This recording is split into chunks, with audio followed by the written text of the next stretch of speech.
when the world is cold, I will feel a glow just thinking of you and the way you look tonight. Oh, but you're lovely, with your smile so warm and your cheeks so soft. There is nothing for me but to love you just the way you look tonight.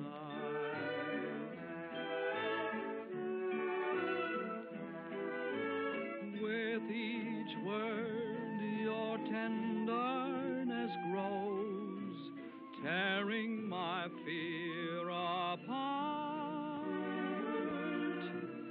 And that laugh that wrinkles your nose touches my foolish heart.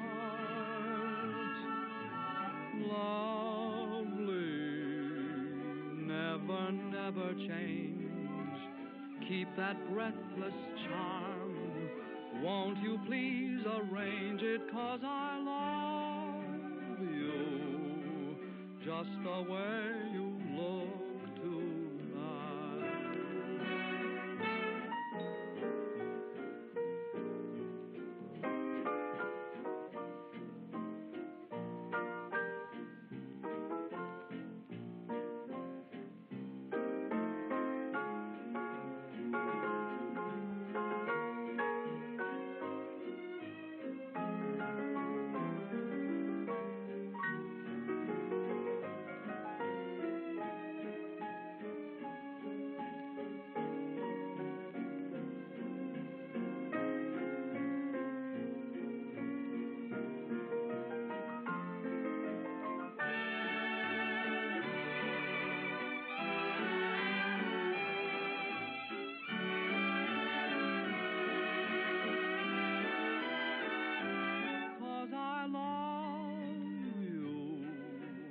Just the way you look tonight.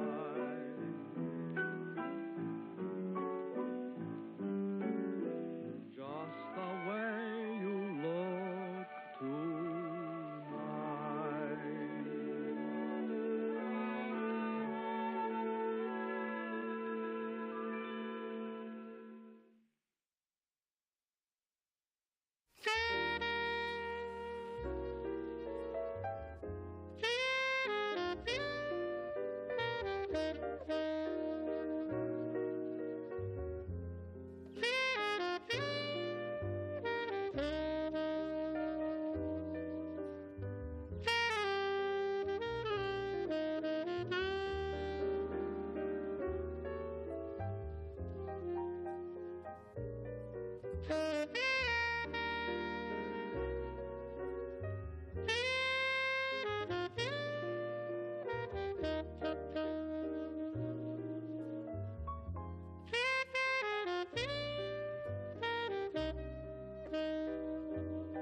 Hi, everyone. My name is Marissa True. I'm the Senior Content Lead at Blockhouse. And with me, we have Mark Soares, who's the founder of Blockhouse, and Deanne Drube, who is Art and Culture at Tezos Connect. Sorry. So for today's session, we're going to be discussing the Web3 toolkit, which is buy, sell, and display. And if you joined us earlier, we actually hashed over the definition of Web3. But for those of you that are new here, we're going to revisit that question again because it is such a broad one. So Mark, once again, can you just give us a general rundown of what Web3 means to you? Sure. So Web3, first and foremost, the term is not as significant as the technology, right? So don't get stuck on the term itself.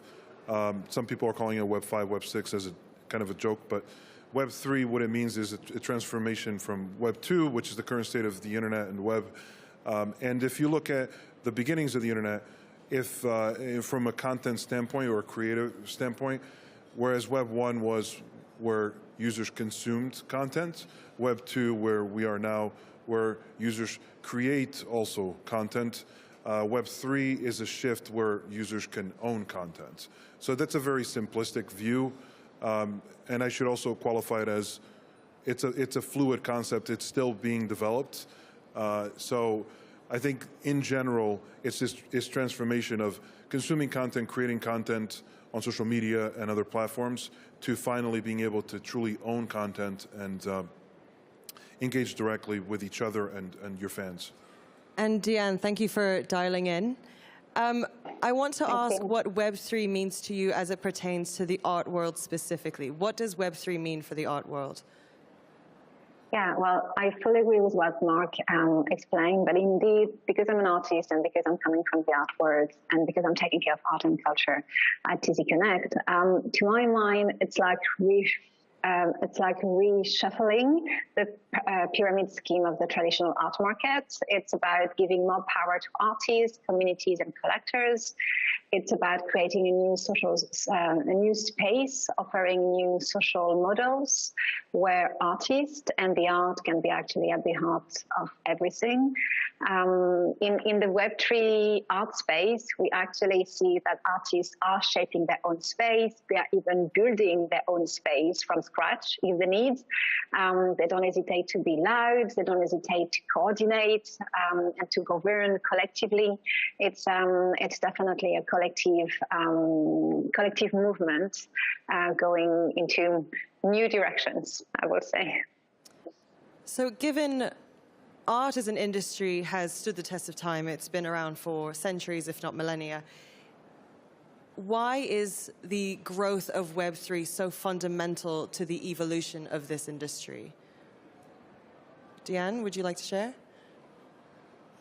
Yeah. So what we start to see in Web3 is that artist communities and artist collectives are really playing a key role in this new world. As I said, they are really at the center of it. And if they decide to join forces and say something loud, they will say it, they will dare saying it, they will dare joining forces, they will dare reshaping things, and they will be heard and they will be supported. So it's basically, that's also why we have so many engaged artists on the Tezos community. It's a space where you can have a voice, and also because on Tezos we have very low barrier, really low barriers. Everyone can have a voice and everyone can have a say. So many voices were unheard before, and we're not really playing a role in the art market and in the traditional art world. Why now they can have access to it? They can produce, they can mint, they can collect, and they can be part of this art world, which was totally excluding them before. We need really to understand that the art market was highly exclusive, mostly for a certain kind of people from one part of the planet. Now we can see that everyone has a place and everyone has a voice, and it's really about breaking this barrier. Mark, would you like to add anything? Yeah, it's a little bit more anecdotal, but I'm just excited because people that I know that have never collected art are all of a sudden collecting art, which is really cool, right? So it's much more accessible. When when your family and friends start saying, hey, I collected this cool NFT and it's from this artist that I follow on Twitter, you know, it kind of brings the point home that the accessibility is now there. And I think it's a really good thing to onboard a new generation of collectors. And it means that it's accessible enough. And certainly there's ways to make it even more accessible, but it's getting there. So I think that's a really big shift that Web3 and blockchain are activating. So essentially, we're dropping the barrier to entry for creators. So we're actually allowing more artists of any level, of any discipline, to enter this space and start to profile their own work and generate an audience for their work and have it appreciated. At the same time, we're also creating almost a new breed of collectors because people are becoming more enthusiastic about this space, and there's a new way to consume and to purchase and to collect art. But then the way we consume art, especially from an industry perspective or an institutional perspective, is inevitably going to change. So a large amount or a large volume of work that exists as NFTs on Tezos are digital works. We have generative pieces. We have, pixel art. We have very much digitally native pieces. So the way we display them are a little bit different to the way we might display a photo or a painting or a sculpture. How is that going to change with the onset of Web3? Diane? Yeah, so how exhibiting and interacting with these new art pieces is actually changing. Is that your question? Yeah, essentially, how will we change the way we actually exhibit art as this space rises? So what I see, and especially for the past 3-4 months, is so many artists actually trying to break the borders, the frontiers between in real life, virtual, and on-chain. And they are basically trying to challenge and revisit this new space, which is in between these three spaces. I see so many artists already looking at ways to connect these three spaces using data-driven interactive art installations, using sensors or using real life live data to create on-chain art, or even using different kind of new generative art, new generative technology, and it's what you actually experience in the Tezos booth at Art Basel. So I see a lot of artists already actually exploring how they can really challenge these different places and the different spaces, and how we can start to interact and also act on what will be minted. Yeah, I totally agree. I think it's interesting to see how first of all, we're still really early, right? Because it's new technology. This displaying of digital art, there's a nuance to it that, for example, if you visit the Tezos space, you'll notice the way we're displaying the work. It's either through projection or through well-curated displays. Because you have to pay respect to the art. You can't be distracted by the hardware. That's I think one of the things that still needs a lot of work is hardware options to display these beautiful NFTs. I think that will come soon enough. But in terms of the Web3 in-person experience, it feels that it's becoming much more interactive. There's, a component where if you do take one action, you receive something digital, like, again, in the Tezos activation, if you take one action, you can actually generate an NFT and it gets sent to your wallet automatically. But you could say the same thing with proof of attendance tokens, which are becoming more and more popular. And that's just a token that says you were there at this moment in time. But all of this is important because it helps build a stronger user experience. Now, it's not without its wrinkles. Like if you look at how e-commerce in general has evolved, you still can't go to a store and buy on your phone and just take the stuff off the shelf and walk home with it. Like there's a little bit of a correlation there. There's always wrinkles that you need to smooth out in the process. That will come with time. But I think we're getting to the point of it's about interacting, it's about receiving something on site, and critically, I think it's going to be important to really pay respect to the artwork, the way it's displayed, the way it's projected. And I think with each event, like Art Basel, you're going to see a stronger presence of digital art, and I personally look forward to it. So then on an institutional level, how do you see various players responding to the onset of Web3? Do you believe that they're very hesitant? Do you believe they're still a little too skeptical? Or are you finding that there's an appetite to engage with this kind of technology? Deanne? Well, we're actually running a long program since December here at Tezos Connect and for the global Tezos ecosystem at large, which is called Web3 for the Art and Culture, WAC. And every Wednesday for 25 weeks, we finished this week. We actually met for 1 hour with museum professionals, with curators, with artists, trying to understand what are the main issues, concerns, questions, criticism, ideas, challenges. And we've been documenting all these interactions and all these insights into a series of 25 Medium articles. And basically, the main struggle is really the lack of knowledge and the fact that the media are mostly talking about one story, one big story, which is about the heat cell, which is about new source of revenues, and not really expressing other alternatives. Also talking a lot about the ecological footprint without really explaining what it means and how we also have other alternatives which are much more green and respectful of the planet. So I believe the first concern is really the lack of knowledge. And then, to be honest, most of the time they have other priorities. Not every museum should start thinking about Web3 when they're about to close. We are still in a crisis. So Web3 is definitely good if there is a need, if it can actually fill a need, which was already here before being interested by Web3. And that's something that we are also exploring in our fellowship program, which is called WAC Fellowship.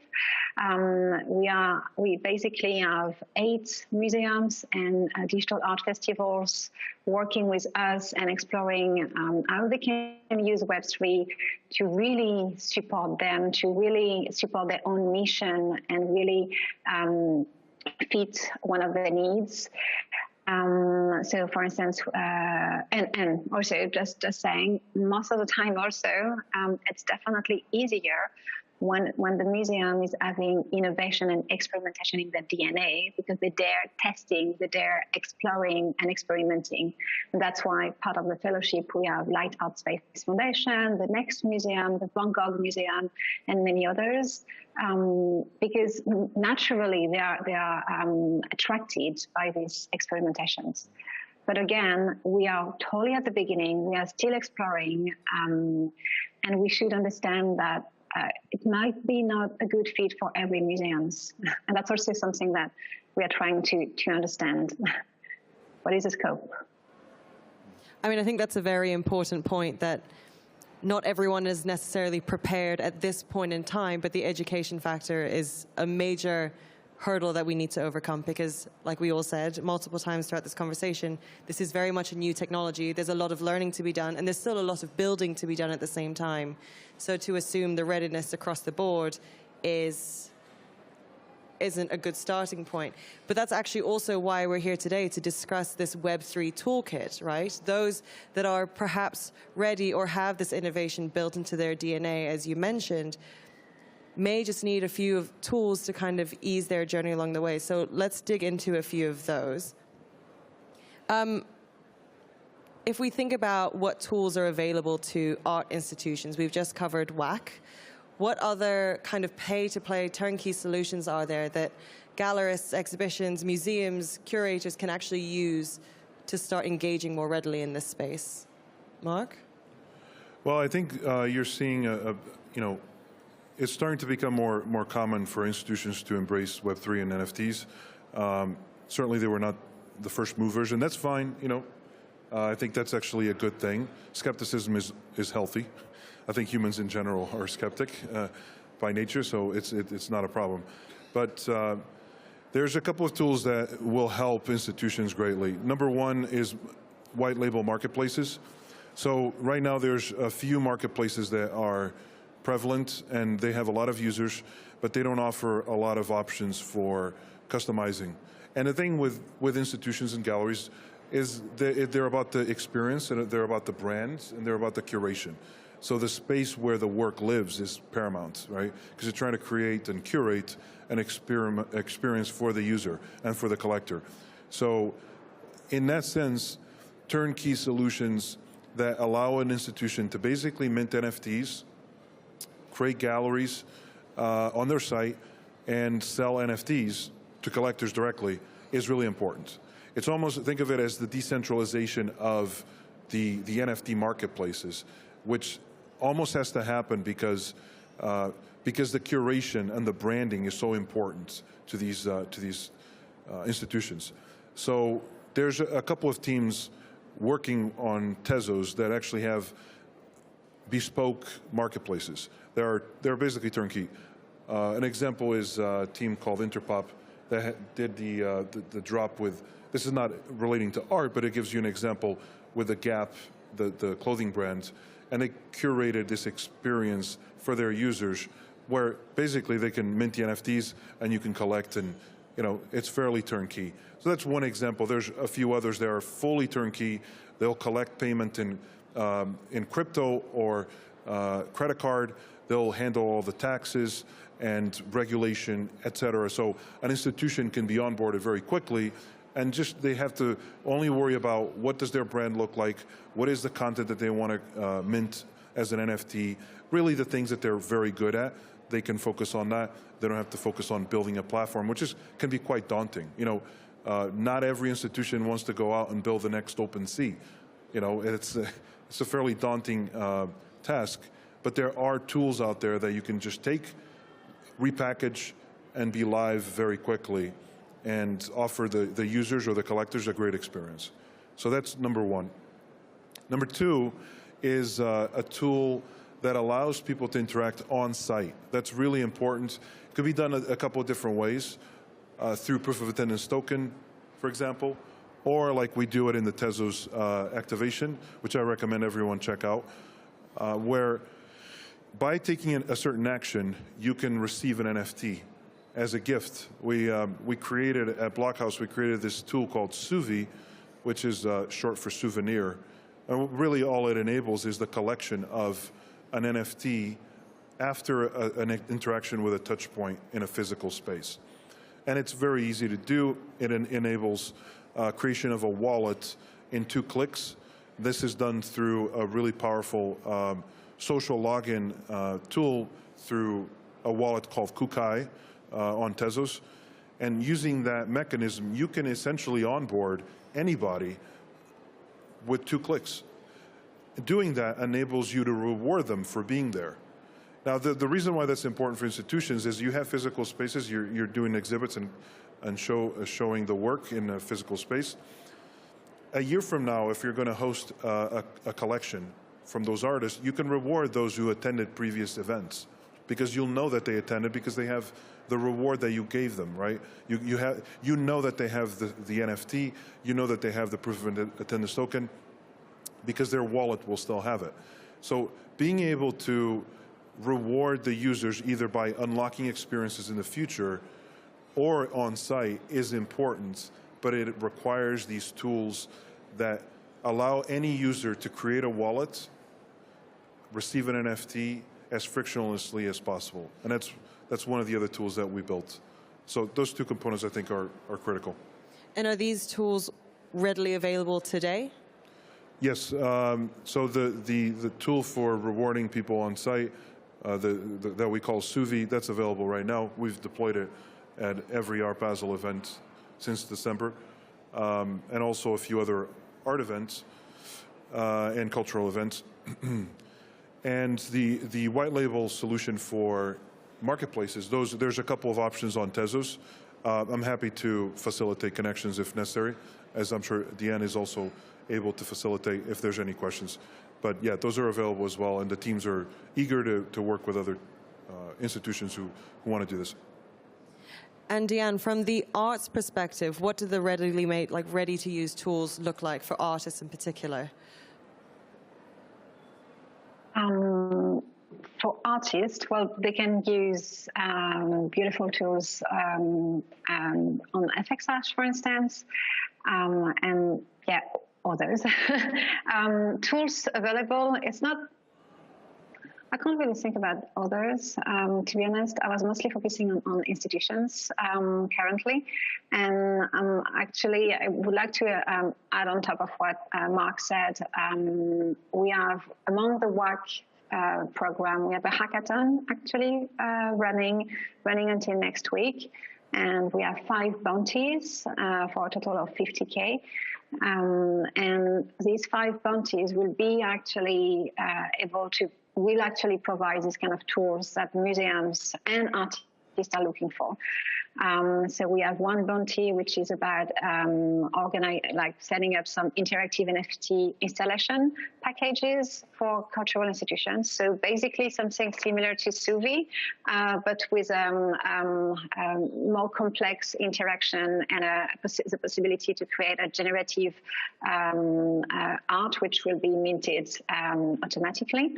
We have also one bounty, which is about reflecting on the real world in art NFT. So that's something that I was referring to previously, basically being able to capture data from the weather, for instance, or numbers of visitors in the museum space, or numbers of visitors interacting with the artwork, and then having automatically some NFTs being generated and being minted. So it's really allowing the visitor to become the actor, or allowing also data from real life to interact and to intervene in the artwork. We also have one bounty which is about user-friendly NFT ticketing for museums. We have so many museums are asking these questions. Questions about curation DAO as well, allowing one space or one exhibition of the museum being curated, co-curated by the community. That's also a challenge that museums are looking at. And then how to better create a Web3 community outreach program for cultural institutions. And this is all about, the next step of loyalty programs. And again, proof of attendance is definitely one of them, but I believe you can go way further and basically provide more utility to this token, provide some shared governance, shared curation, as we said before, etc. So this hackathon will actually end next week. And at the end, we will have 11 prizes. So 11 teams who will receive funds to finalize what they have done. And because everything is open source on Tezos, everything will be available to be used by museums or artists afterwards as well. So what's great is that there's such an active and concerted effort to find out what questions are being asked and actually develop direct solutions to those questions. And I think that's actually going to enable the growth of this industry at a pace that I think will only get faster. But then as we look at these tools, how do you actually see the differentiation between what tools are better positioned to help the artists versus better able to help the institutions? So I think, sorry, my throat is tickling a little bit. There's a few tools that are really helpful for onboarding artists as well. We currently have on the Tezos platform, which is the one I'm most familiar with, Object.com and FXH, 2 marketplaces, one of which is for art in general. It's a little bit more, less category specific. And FXH, which is a tremendous platform, it's actually the #1 generative art platform out there. So if you're a generative artist, you have to check it out. FXH allows artists to upload their algorithms, and this enables collectors to collect artwork that is created at the point of purchase. It actually takes a bit of information from the collector, meaning the wallet address, and then it generates the artwork. It's fantastic. It's one of those things that we're seeing a lot of momentum. Just like last year, we were seeing a lot of momentum for NFTs. Generative art, we're seeing the same exact momentum grow. So those tools, if you're an artist, you want to check them out. Now, those are our marketplaces. If you want to further decentralize, just like we were talking about institutions and white label marketplace solutions for institutions, there's another layer that you can go further for artists. we're actually incubating a product at Blockhouse called Minterpress, which is a plugin for WordPress. We're trying to make it as easy as possible for any artist to launch a gallery and mint straight from their WordPress site. So that plugin will go live very shortly. But this is the kind of tool that enables artists who may not be savvy in terms of development to create a gallery on their site, mint NFTs straight from it, and then allow people to collect it. And I think that's important. That's one piece of the puzzle that's still missing that will help further decentralize the act of buying and collecting NFTs from just any website. So. And I think that will also help in terms of building the bridge from Web 2 to Web 3 in allowing essentially plugins and tools to exist on Web 2 software that kind of helps people jump across or like take the leap for themselves. So then if we look at the Tezos exhibition that's here today at Art Basel and you walk us through it, what are some of the platforms that we're interacting with that you've already mentioned so far? Well, so you have three key platforms that are being leveraged. Number one, FXHash is driving the mechanism for the interaction. That's in collaboration with the Suvi application. So when you walk in, you'll see QR codes that you can scan. Scanning the QR code prompts the creation of a wallet. The creation of the wallet triggers this domino effect with FXHash, the marketplace, which unlocks effectively the creation of an NFT by one of 4 artists. So we collaborated with these 4 amazing artists, Alexandra Jovanik, Santau, Echo33, and Ryan Bell, who are all artists that are minting on Tezos and who also mint on FXHash. And they created these collections of 1,200 NFTs or algorithm that can generate 1,200 NFTs. And they're gifting 1,000 of those to participants who attend the event.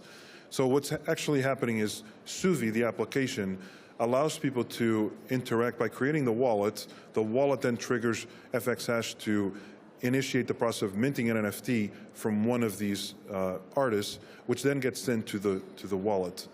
FXHash is a marketplace, but it's also a tool. So that's number one. And those two tools are working together. And then you, of course, have Object.com, which is a marketplace where Herbert Frank, the pioneer of generative art, decided to mint an iconic piece as an NFT. And this is the Mondrian piece that he created in 1979, which I really encourage everyone to check it out after the talk. It's on display, projected into space. And so Object.com was the platform of choice for Herbert Frank to actually mint. Currently, it's not for sale, but I think you can make an offer on the piece. And Object.com is a very popular option for artists to list their work and collect work. And it's just, yeah, and it covers a lot of different categories. So those are the components that are being used within the Tezos activation. And Deanne, when it comes to the WAC hackathon, you identified 5 key questions or key problem statements that you want participants to address and to build for. But what are some of the broader, I guess, problems that these tools will eventually need to address? Because this is just the starting point. Broader. I think more than talking about problems, because I believe the problems will come when we will start experimenting and exploring and using. I can tell you about what museums and institutions are looking for and the different ways they can actually interact with Web3, because it's very different from the way artists are interacting. First of all, collecting new art form, crypto art, blockchain, on-chain art is a new art form, exactly like net art or digital art. So museums are collecting crypto art. They're also collecting artworks which makes history. So the historical iconic pieces, the one by Herbert Frank, I'm sure, I hope, will become an historic piece, iconic piece, and hopefully maybe it will be collected by a big collector, by a big museum, and will be exhibited in different places. As I said, they are also very much interested by NFT ticketing, so how to build up a new community, a new loyalty program using tickets, and really how to better engage with the community, give them more possibilities to exist, to act within the institution space and within the institution program. I already mentioned interactivity, how you can actually create some augmented visitor journey and visitor experience as well. So this is also key. A lot of museums are experimenting with immersive exhibitions, but then if you can imagine an exhibition which will be immersive, but also which will change depending on the way you act or on the way the other are acting, and then this being minted and being collected, you really go through different spaces and different universes in one in one journey.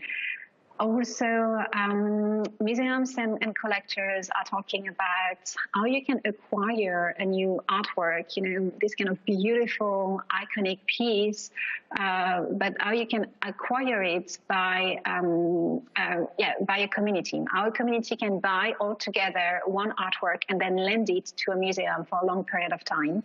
That's also something that a lot of people are talking about.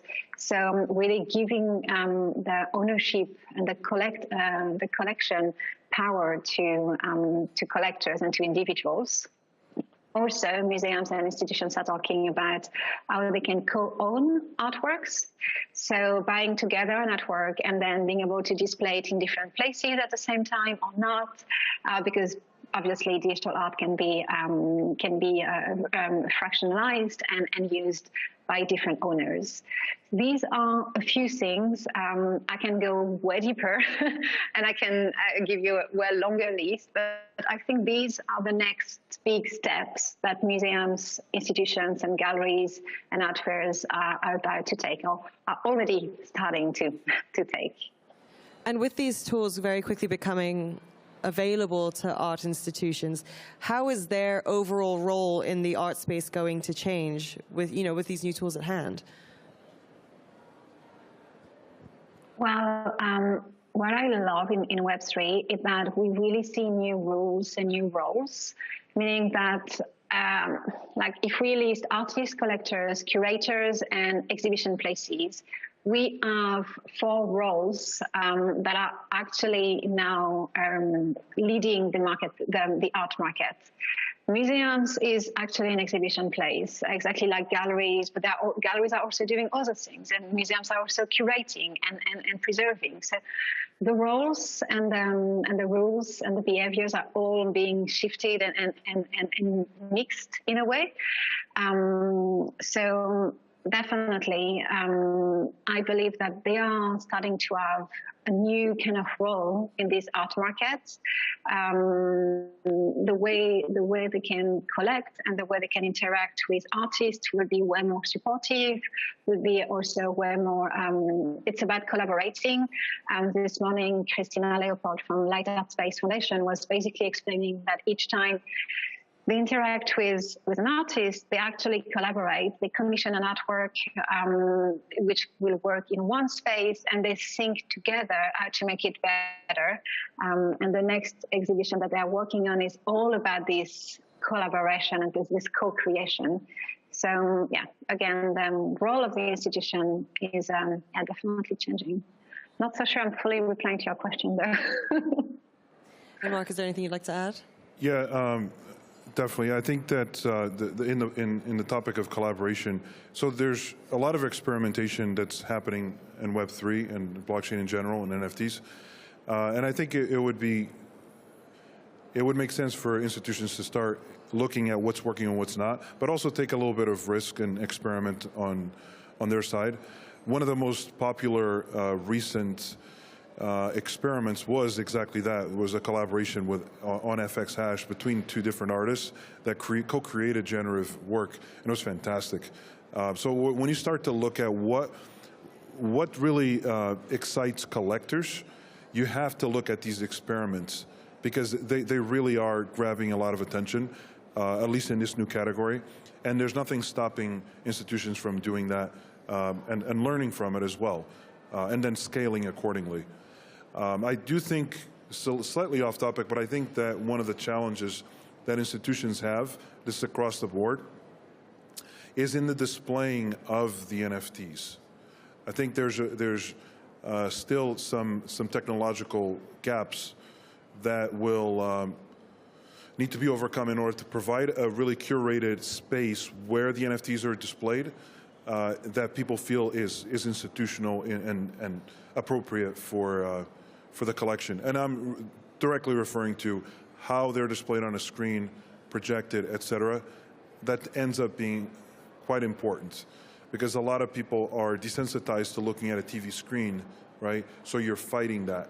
You're already battling an education, or you're trying to provide education on what is an NFT, what is the uniqueness of this digital item, but you're also battling this desensitization of a monitor or a TV screen, and you have to address that. If you're creating a curated experience, which is exactly one of the challenges we had in the Tezos activation, was to create something that really feels appropriate and respectful to the artwork, so people don't get distracted by other things. That gap, I know, is very specific, but I think it's important, because next year at Art Basel, you may see quite a few screens, right? And they better be beautiful screens so they don't distract you from the art. And I think that needs to be addressed. So it's basically granting the artwork as much justice as possible to shine in their best light. Yeah. But then we've covered a fair few tools throughout this conversation, but knowing how to use those tools is a whole other matter. So what should institutions actually keep in mind when they start using these tools? Deanne?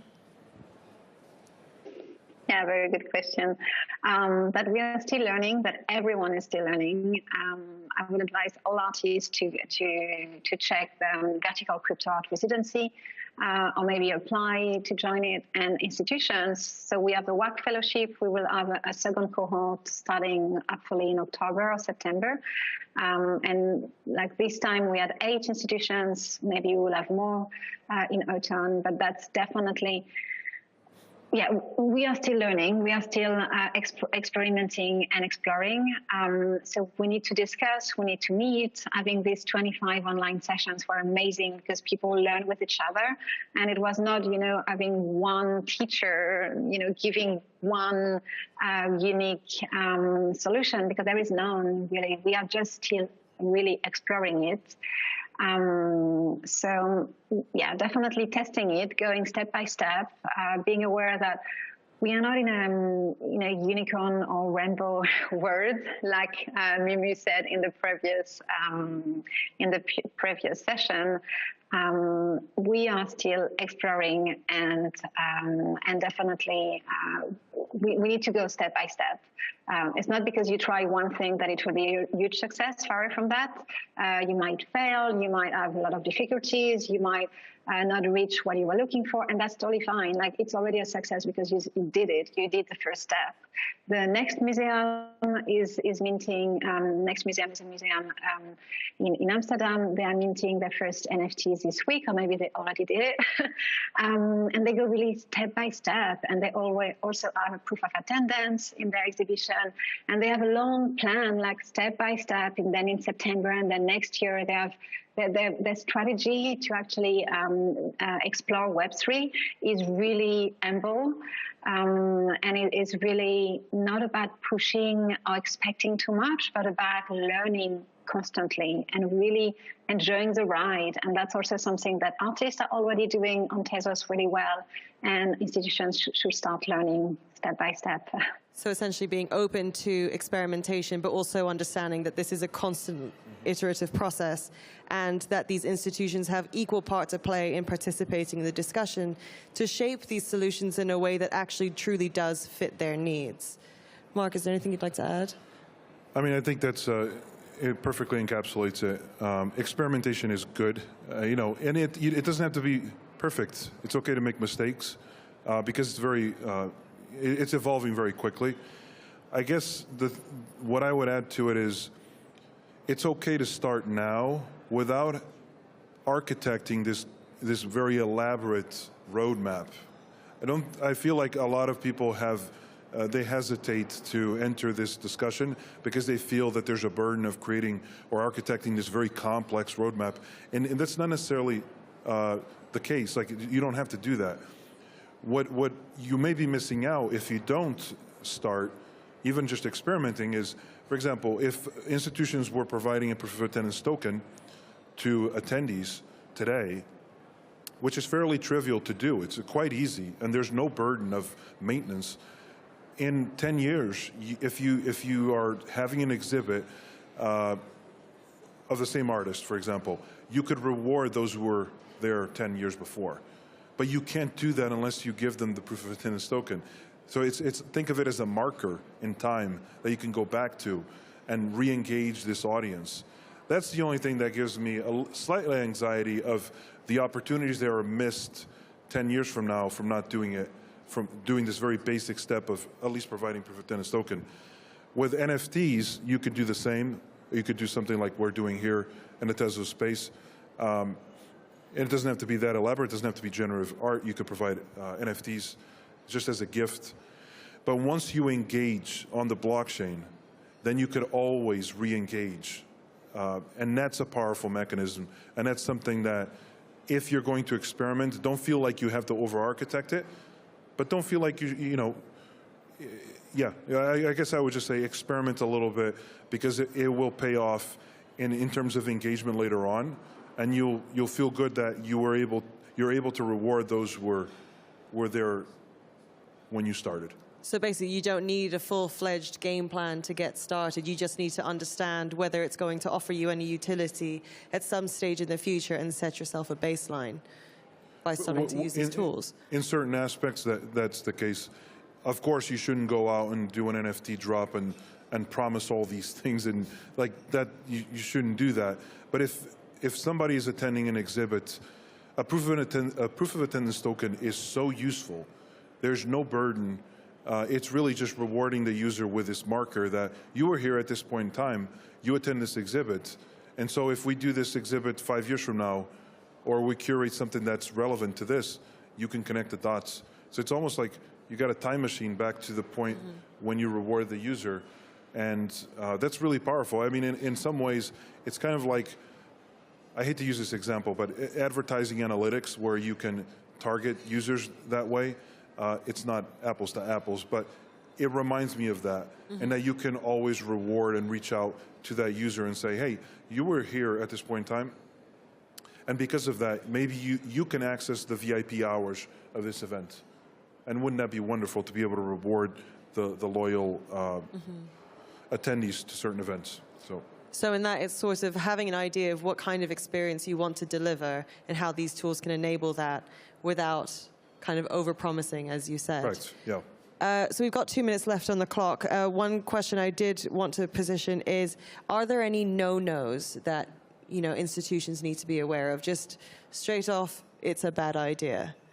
Anything you'd warn institutions off of? I would say, actually, this is one of them. Don't go in entirely blind with and overpromise, the world to your loyal audience members.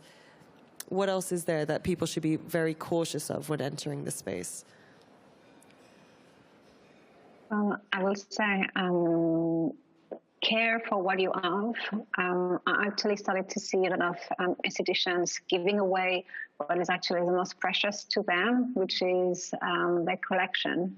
So, yeah, try to care for what you have and really balance if it's really needed.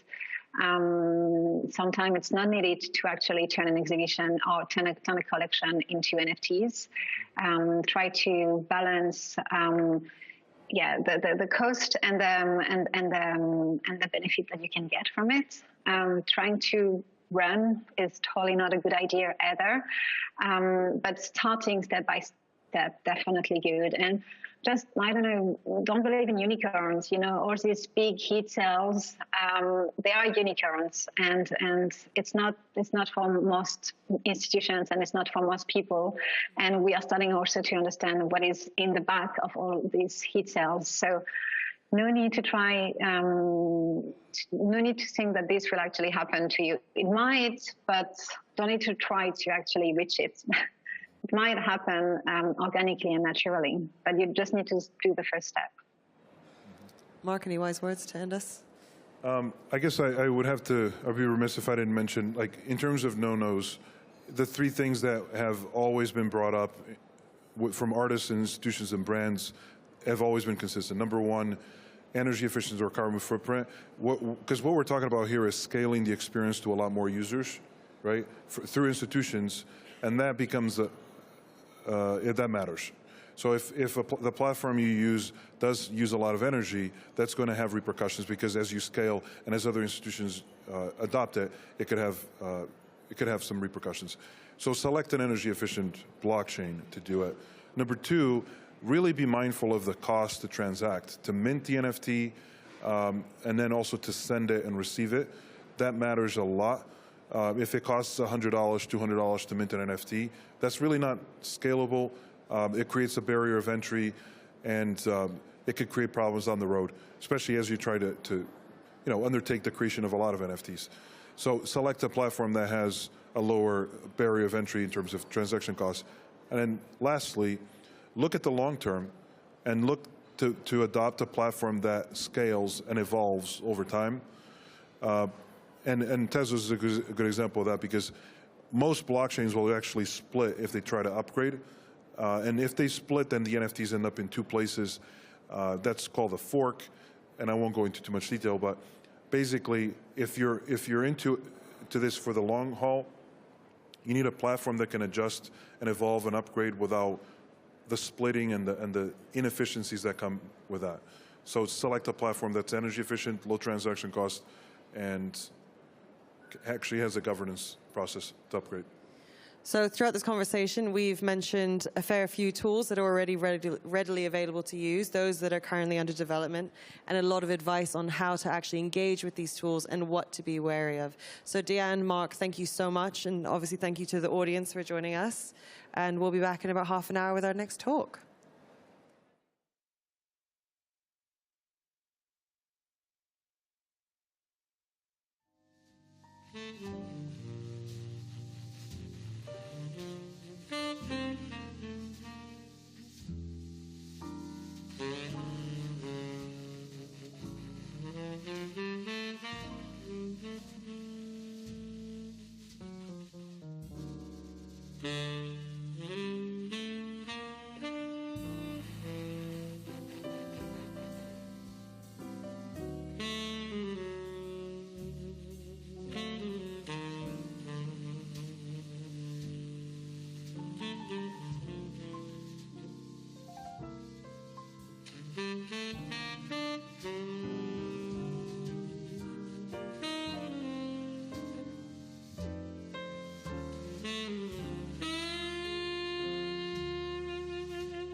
has this been going on? There were chills up my spine and some thrills I can't define. Listen, sweet, I repeat, how long has this been going on? Oh, I feel that I could melt into heaven. I'm hurled. I know how Columbus felt, finding another world.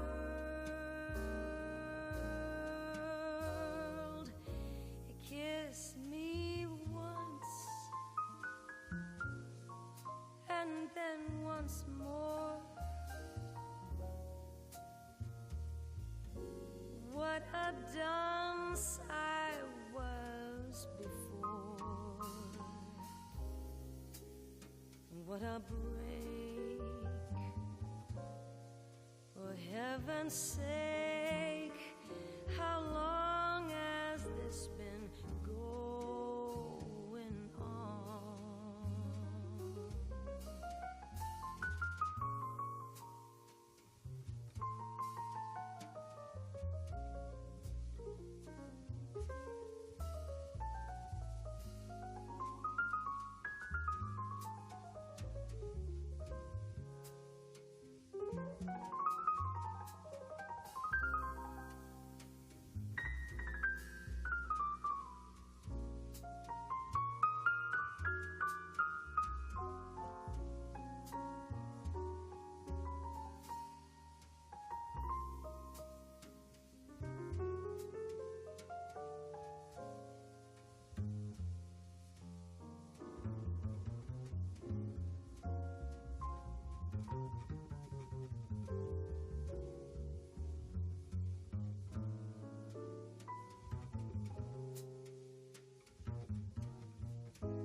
Oh, I feel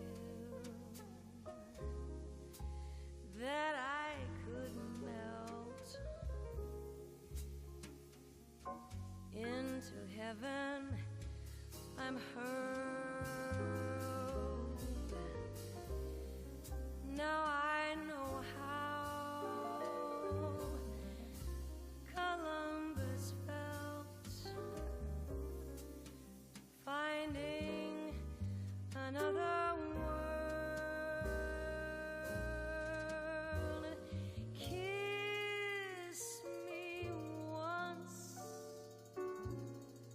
and then once more. What a dunce I was before. What a break. For heaven's sake, how long has this been going on?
Mm-hmm.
all the time. I don't understand why. All right, good afternoon, everyone. For those of you who have not come across me already, my name is Marissa True. I'm the Senior Content Lead at Blockhouse, and I am also the host of Tez Talks Radio, which is the global Tezos ecosystem podcast. So this next session, we are discussing the artist perspective of NFTs, and fortunately for me, I have an entire panel of said artists. So without further ado, I'd like to introduce Nancy Baker-Kale, who's the founder of the Fourth Wall app. I have Deja T, the artist and co-founder of Operator, and I have Sasha Stiles, who is a crypto poet and author of, forgive the pronunciation, Technology, and also the co-founder of the Verse. So firstly, thank you all for being here today. It's an absolute privilege to be able to interview each of you. I want to give our audience a bit of a backgrounder into who each of you are and the projects that you're each working on. So Nancy, I'd like to start with you. Can you tell us a bit more about what Fourth Wall app is and how it relates to your work? Oh, yeah, sure. Thank you. I'm so happy to be here, and I'm so excited for our conversation with these amazing artists I respect so much. So I have an AR art platform called Fourth Wall, and it's actually grown in scope. I founded it in 2018 as a means of kind of challenging how public art was both determined and consumed. So kind of trying to break down these really extreme sort of gatekeeping practices. And so it's both a platform that allows for collaboration, but also for site activations, site interventions. It has a very I would say it's kind of politically inflected. So I'm really interested in using AR to explore resistance and creative inclusion. So AR isn't the only technology I work with, but a lot of my work does involve AR, and I've been able to collaborate with now hundreds of artists and strangers to create conversation using this technology. Wonderful. And Deja, can you tell us a bit more about Operator? Absolutely. So for the last 6 years, I've had a collaborative practice with Anya Catherine, and we bring together creative technology, immersive environments, as well as performance art. So my background is in HCI, human-computer interaction, and immersive environments, and Anya's in choreography and performance art. So together, bringing these to kind of merge into one world, depending on what the concept is for that artwork. So currently, we are very much focused on bringing the concept of privacy, which is based off of previous works like I'd Rather Be in a Dark Silence Than, which was a signal-blocking trench coat that any device that you put inside, whether it's RFID or a wireless device, couldn't be tracked, traced or monitored. So we translated this into an immersive installation, thinking through really the principles of Web 2 privacy, and now bringing that into the Privacy Collection, which is a durational NFT release, thinking about transparency and privacy inherent on the blockchain in a Web 3 context. And Sasha, last but not least, can you share more about the Verse? Of course. Maybe I'll start by just giving a little bit more background on my practice, too. So, and thank you so much for having us, and also super excited to be here with everyone. So I think I'm stretching the boundaries of the word artist just a little bit. I'm actually a poet, mainly. I think of myself as a writer first and foremost. And I'm also an independent AI researcher. And I actually do a lot of work that integrates text with technology in different ways, and that's manifest as art projects, among other things.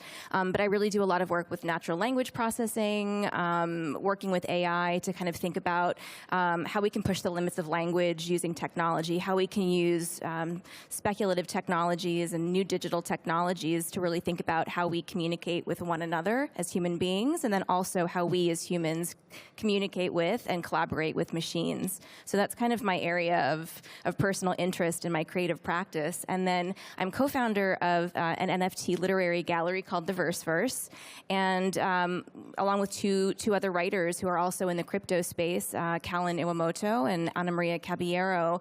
We co-founded this gallery at the end of last year to really create a space in the metaverse for poetry and for literature to live on the blockchain.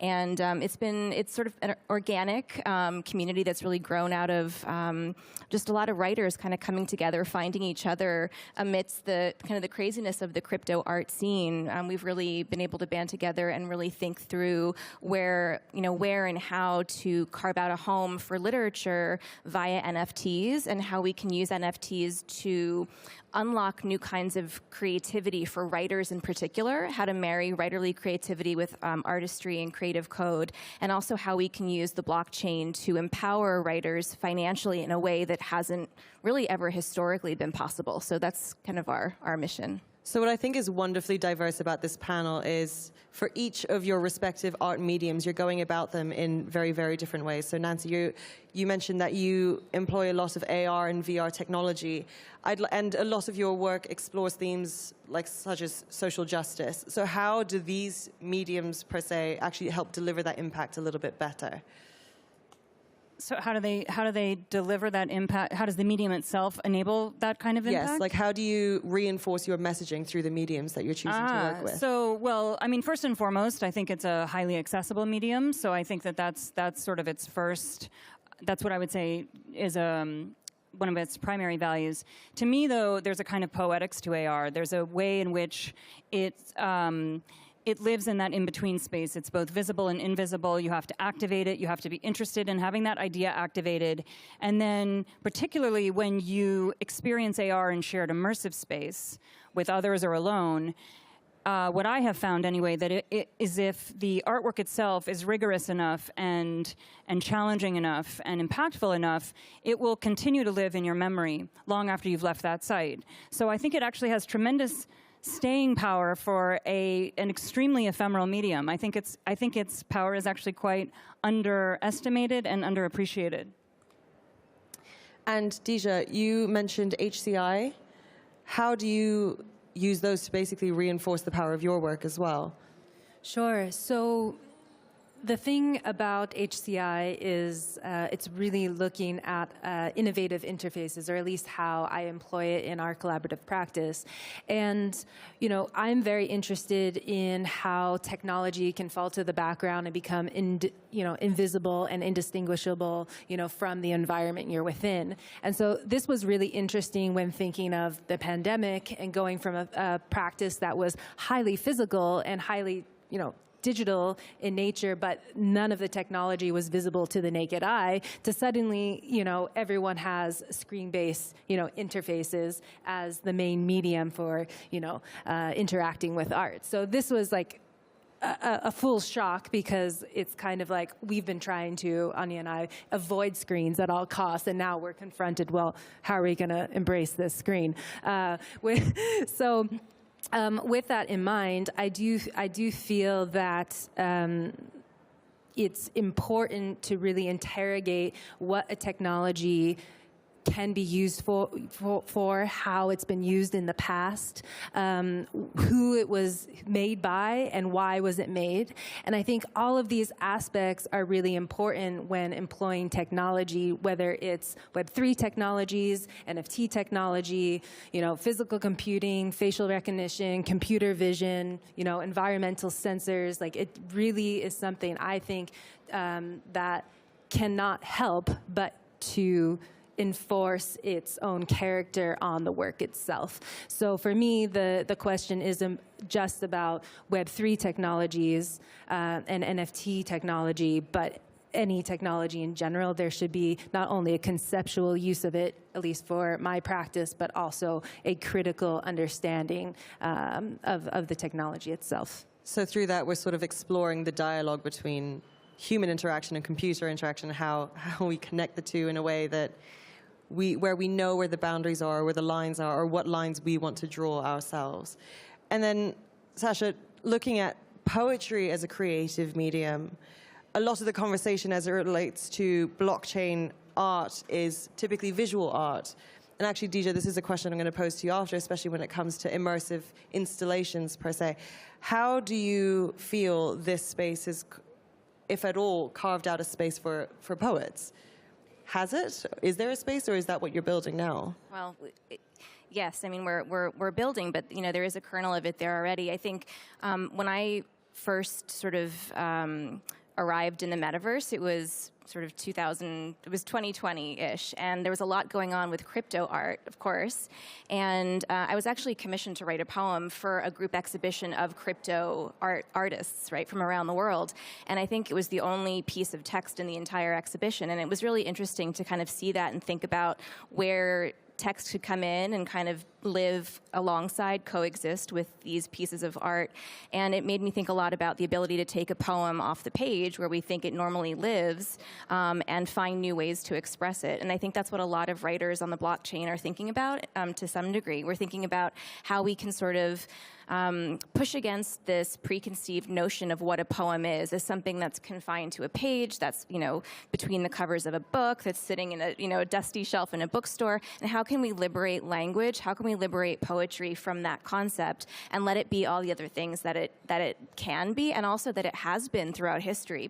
I think, you know, something that I think about a lot is that, you know, the history of poetry and what poetry has been in the past is also very different from what I think we assume poetry is now. Poetry started as an oral tradition, and it actually started as a very immersive kind of hybrid experiential art form where, you know, people were using poems as performance pieces and performing them, you know, in caves and to entertain people and to, you know, to create these kinds of communal bonding experiences.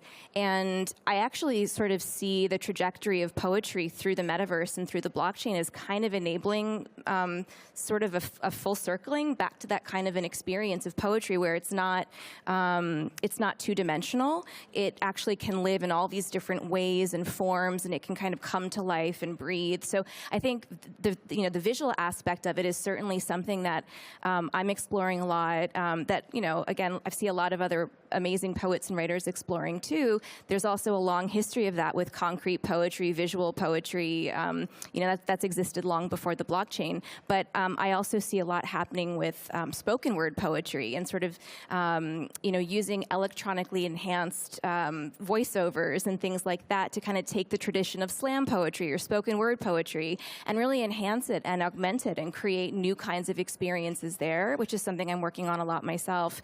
And then, you know, thinking about things like AR and VR poetry and how we can actually, you know, put poetry out in the world and pin it to different places around the globe and visit it and, you know, encounter it out in the world.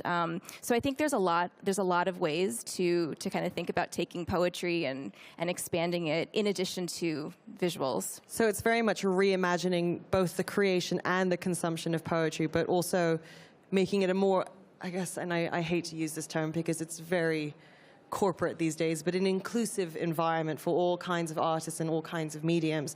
But as you guys have ventured into this space very bravely, given it's such an early phase of this technological development, how has interacting with blockchain technology actually influenced your work? Nancy? Well, just to your earlier point, I think I've always approached it and continue to approach it from a position of criticality. I don't remotely think that any of these tools are neutral, and I think they deserve that type of interrogation. I think it's crucial. And what first drew me to engaging with it was so much of what occupies my practice and my thoughts, what keeps me up at night, is sort of questions of accountability and systemic power.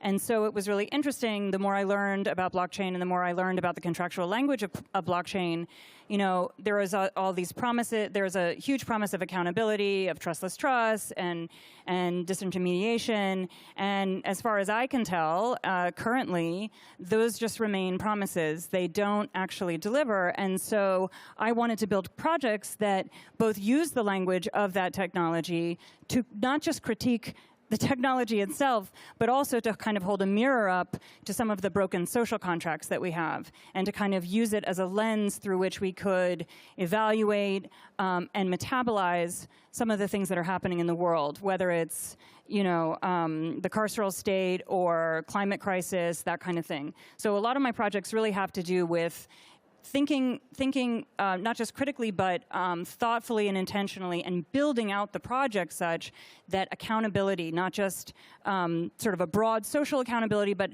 the accountability between the collector and the artist. What is our culture? What is our collective accountability to artists as cultural producers? These are questions that are really important to me, and I think that this particular I think that blockchain itself, and you can't really separate it at this point from the commerce, but that there's a lot of opportunity to be critical and to think. And I have to share this quote that I read earlier because it's been like rattling around in my brain. There's a wonderful Gene Youngblood quote, which is that he said, "Radicals don't predict, they build." And I feel as an artist that is my responsibility, and I share that responsibility with other artists to build what we want to see, because it's not going to be built just sort of by itself. There's no incentive in a capitalist society for progressive transformation. This is something we have to build. So that's my answer. I think what I love about your work is that, exactly as you said, you are engaging with the technology, but you're not shying away from asking the questions that really matter. At the end of the day, these answers haven't been written yet because the technology is not done being built yet. And therefore, if we don't ask these questions now, we risk essentially, and I've said this before, imprinting old systems onto new technology that just don't serve us anymore. And if we fall into that trap, we're back at square one, regardless of what medium we choose to engage in. Dija, what about you? How has this influenced your work?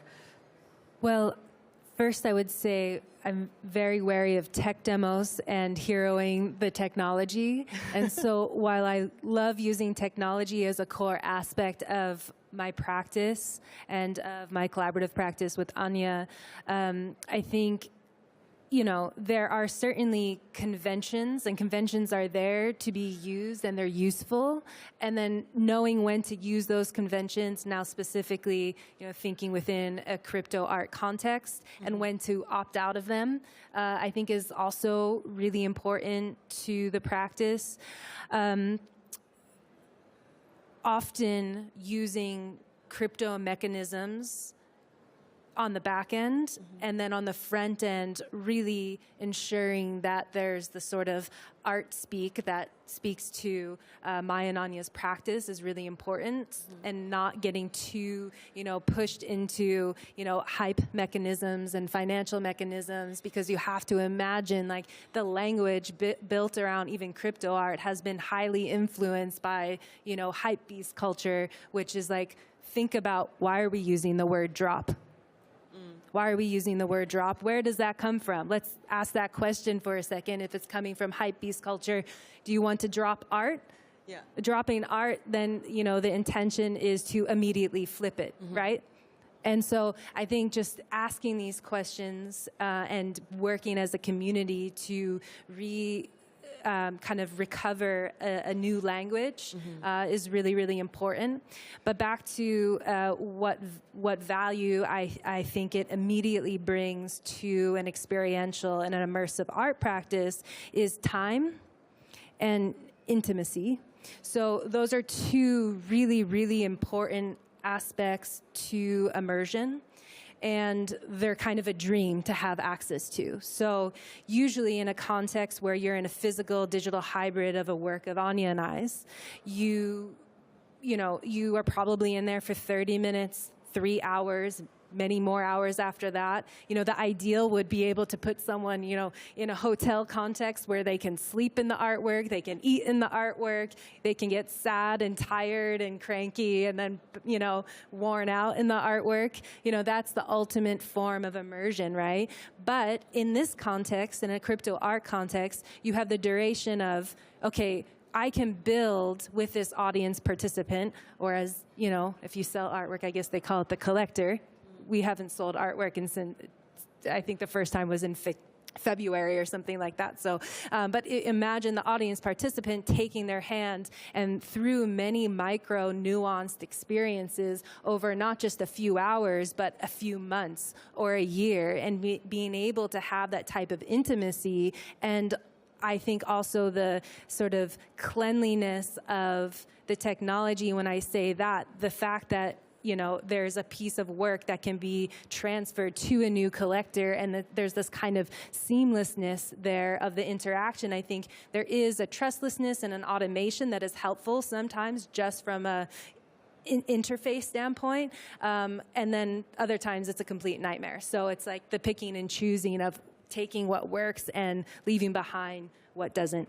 And I think really teasing apart how exactly you want to engage with technology and knowing exactly where those boundaries lie on both a personal and professional level, I think isn't just for the sake of artwork, right? It's something that I think most of us struggle with every day. I mean, I've got my screen on right now, and I've also get those notifications about screen time reminders that tell me I've spent way too much time staring at Instagram reels. So I think understanding the intricacies of our relationship with the technology that, like you said, is a bit banal. It's faded into the background every day. Once brought to the fore and we're forced to pay conscious attention to, is something that I think people probably find quite challenging. And Sasha, looking at poetry, I know that technology, you used an AI alter ego of sorts. So you created a fusion of your own words with this AI system to essentially create generative poetry. Is that right?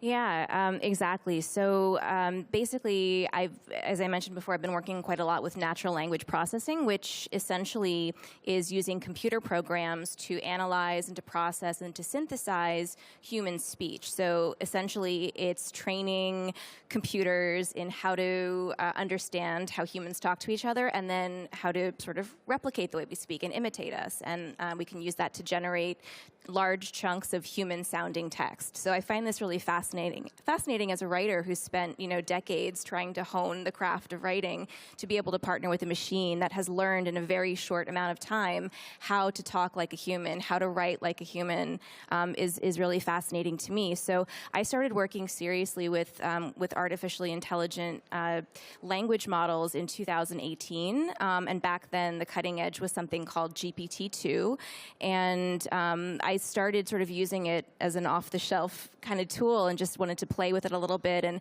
as I got more and more pulled into it, I realized that I could start actually getting my hands into the language models and start, it's called fine-tuning the models, basically refining the system and training it on a curated set of information. So in my case, that was basically putting together a training data set of my poetry, my draft manuscripts, my research notes, all the things that I had kind of collated as the basis for the manuscript that I was working on, kind of dumped all that into this machine and was able to then use this language model that kind of knew the things that I knew a bit about how I write poetry, my style, my vocabulary, things like that, and was able to kind of refract my version of the way that I'd write a poem through the machine. And over time, I've kind of honed that model. I've honed the process. I've been kind of pushing it into different directions. And the book Technology is sort of one milestone that I've achieved, I think, so far, where there's sort of a duet between me and this AI persona or this AI alter ego, which is my poet self powered by this AI, and me as a human poet, kind of talking to each other, both writing poetry in different ways, weaving poetry together. And really it's meant to be an exploration of what it means to be human in a nearly post-human world. Poets have our role sort of throughout history has been to consider what it means to be human, right, and to think about the fundamentals of the human condition and to kind of take that very kind of big picture view. And so I'm thinking of using this AI poet to do the same sort of thing, to consider what does it mean to be a post-human being? What does it mean to be a transhuman being? What does it mean to be a machine swirling with all of this human data that we're uploading into it and that we're kind of forcing into these systems? What might that mean for the future of ourselves as we're evolving concurrently with these machines? So I think that's what's fascinating about speaking to the three of you is that as diverse as each of your disciplines are and, the work that you produce is, all three of you sort of explore this dichotomy between, human and machine and like our interaction with technology versus the natural world, and then trying to understand how these realms coexist, how they're bridged together. And so my question to all three of you, and whoever, thinks of your answer the fastest, please jump ahead first, is how has engaging with blockchain specifically and connecting to blockchain technology specifically impacted your work and your perspective on how these two realms coexist? I mean, I can jump in, I guess, on that. So a couple different answers. I mean, one is, as you just said, I like all of us, do a lot of work that involves technology and nature. And I've done quite a lot of work that involves taking digital poetry, taking code, and removing it from the realm of the cybernetic and the virtual and putting it into the physical world. So, for example, I have an ongoing poetry series called Analog Binary Code, which basically takes machine speak, binary code, which is zeros and ones, and I use it to translate poetry and language. And I've taken it out of the machine, and I've actually used it in the real world, and I've sculpted binary code out of natural elements and other tactile, bits and pieces. And for me, it's been really interesting to be able to kind of to use the blockchain as this liminal place to kind of take this work that really is thinking about the virtual and the physical, and to kind of keep going back and forth between these realms and kind of keep it going in this infinite loop, which is very much part of the ars poetica that I'm trying to write through these pieces, so that the actual, the format of these pieces kind of changes every time it goes from being a piece that's a sculpture in the physical world sitting on a piece of grass somewhere disintegrating into the ground, versus documentation of that then lives on the blockchain and is immutable. So on the one hand, you have this decaying piece of nature, and then you have this immutable technological rendering of it. And so to me, like as a somewhat conceptual poet, I find that so thrilling to be able to play with both of those things, and blockchain has really kind of unlocked that for me. And then just a really quick other, mentioning this other piece of it quickly, and this deserves more conversation, but I'll keep it short. Logistically and financially, blockchain has been really impactful for me, and for a lot of writers and poets. And I think that's something that, is important to talk about. It's no secret that that writing and poetry in particular is not a lucrative profession. I think we can all agree that poetry is incredibly culturally valuable and really important to us, but it's been really hard for poets to survive, let alone thrive, for a really, really long time. And what I think is so interesting about blockchain in that, from that perspective, is that it really gives poets the ability to self-publish things and to kind of put their work on par with the work that artists are doing, and kind of put that kind of a value on it, and really imbue NFT poems with currency in every sense of that word, and really make it feel relevant and valuable in a market sense. So I think that's also been a really really important piece of the puzzle for a lot of writers so far, that this is a way to potentially hopefully make a living, or at least make it a little bit easier to make a living. So in that sense, it's also in a way offering, I guess, financial validation of the value of your work, which, as you said, not the most lucrative industries, the arts, and that's more it's not because people don't enjoy art, it's more because I guess the systems don't currently serve the artists in the way that they should, which is why a lot of this attention has rested on NFTs and Web3s, because it can be used as a tool for empowerment, as you suggest.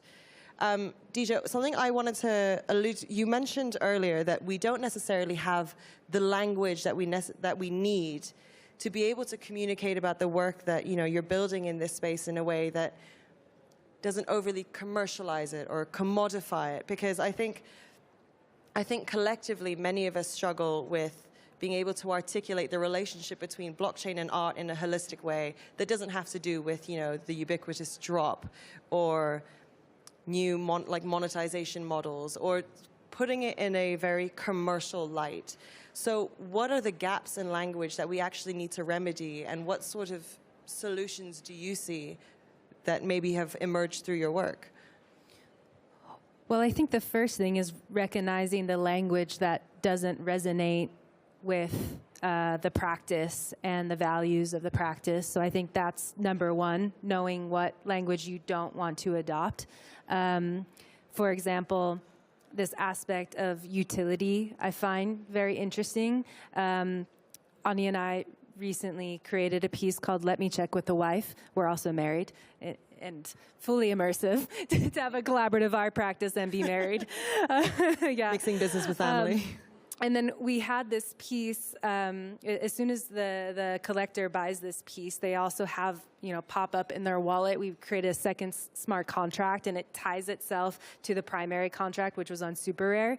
And this other one is called marital obligations, and it just kind of follows the main NFT around, no matter what, and they can never be separated. And so in this, finding that, we have this kind of issue with this expectation of utility, from the artist, within the NFT space, kind of like commenting on that with this concept of like reverse utility. So the marital obligations, the collector has to provide us utility every year on our anniversary, provide us something.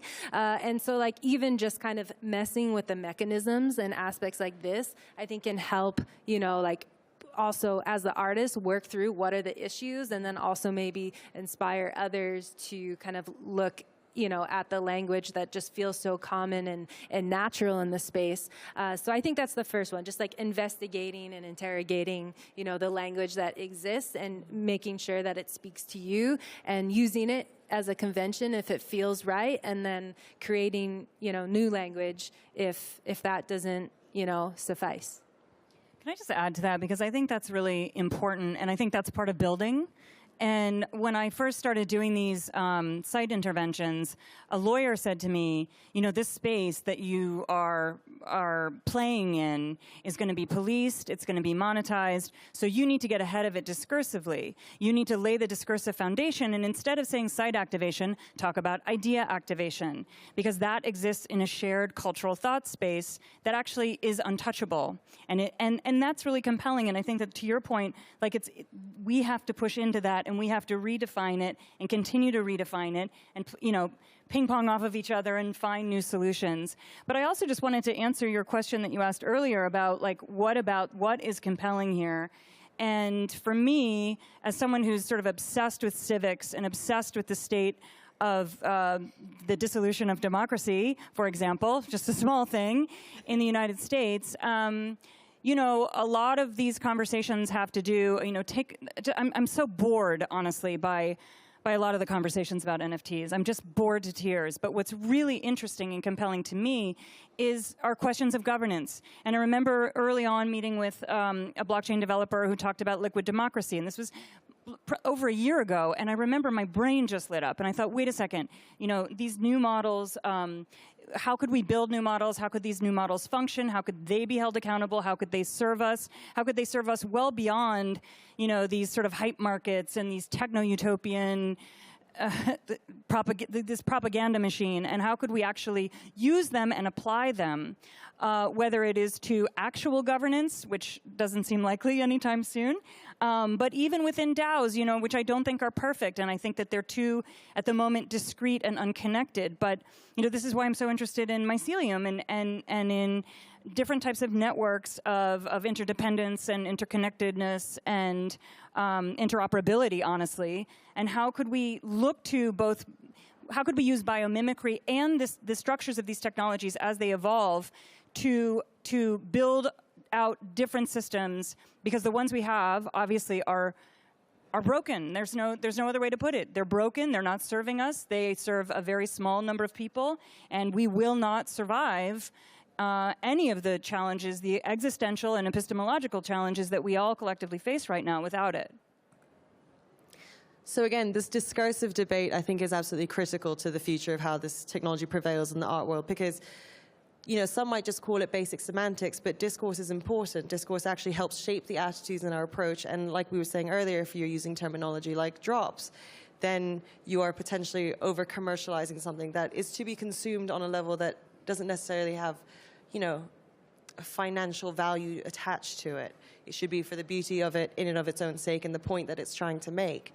But then when we look at this space more broadly, do you what can we actually do as individual players dabbling in these ecosystems to actually build this world in a way that is a healthy environment, that we don't have to worry about all of these challenges as then when they crop up during the development of this technology? Is it up to us? Can I answer? I'm sorry, I don't mean to monopolize. I just want to say one place to start, in my opinion, is with artist rights, is to start sort of from here and from that position of intimacy and knowledge, and advocate not just for ourselves but for each other, and to use the contractual language, to use these agreements to build out much more robust and healthy ecosystems for remuneration, for protection, for provenance, for all of those things. To me, that's one place to start. That's sort of what I'm obsessed with currently. And one thing we actually touched upon in a previous discussion was this notion that you touched upon, Dija, which was utility, and not trying to craft, too much utility and trying to turn it into something that it doesn't actually have to be. When, Nancy, as you mentioned, we could rely on the fact that an NFT is a form of provenance. It's the ability to track when it was created, who owned it, and why it existed, and take it from there rather than trying to develop this comprehensive, brand and marketing experience for the artists and their communities. But then going back to this notion of, social realities in these digital spaces, as, 3 women in this space, do you find that it's inclusive enough? Do you find that you're coming up against challenges? I'm seeing a few eyes go wide, so I feel like I've touched on a nerve here. Firstly, if you had to rate it out of 10 in terms of its inclusivity and what you think needs to actually change to make this a more inclusive environment. And like I said, I wish there was a better word for that, but you know what I mean. The fact that it's the 4 of us here in conversation together is a good start. I think, this kind of curation and programming is definitely a step in the right direction. All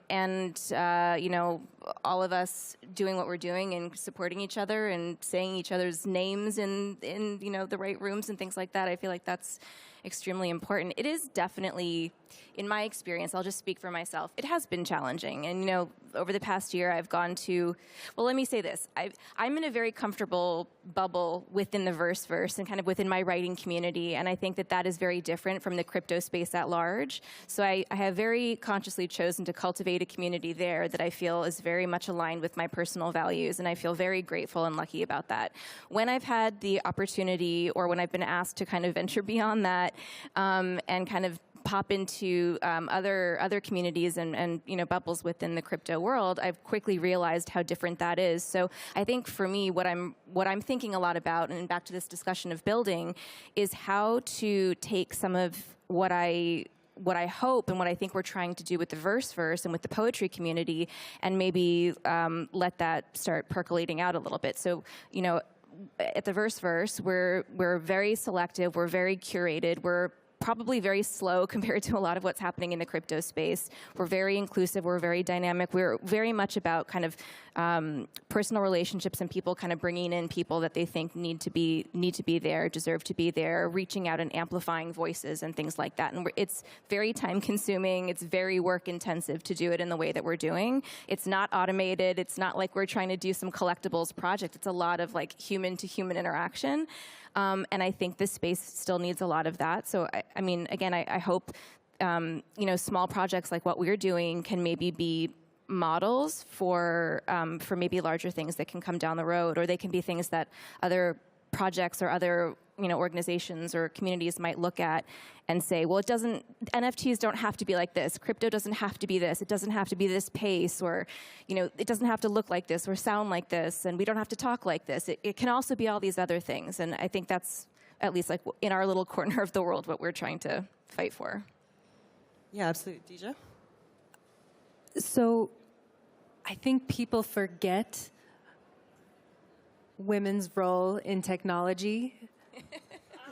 The first computers.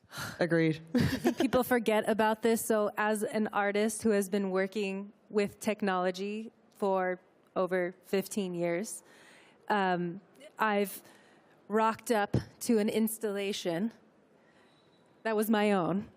And, maybe my assistant was a male, and someone in the space comes over and asks him the question instead of me.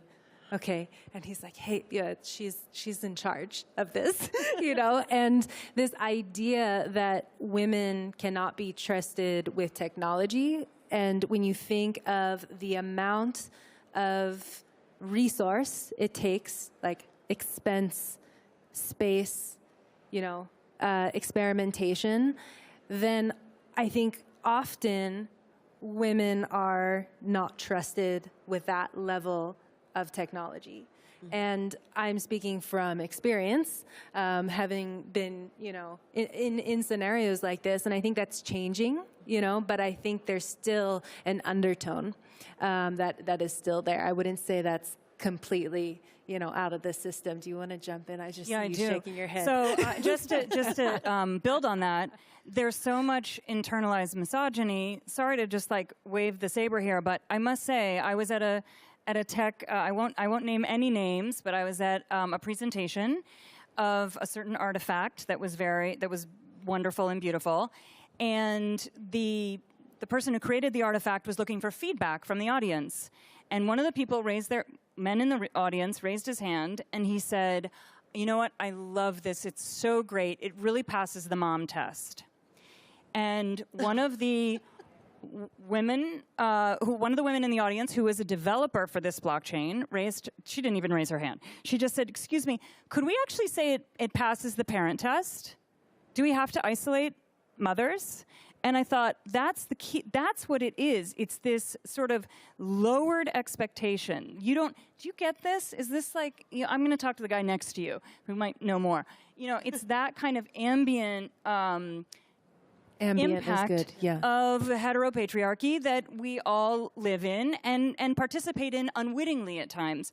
But I think to your point, Sasha, and to your point, you keep making the work, you insist on showing up, you boost other women and non-binary creators, and just continue to fight the fight with eyes wide open and with a clear understanding of exactly what's going on. That's why I just don't.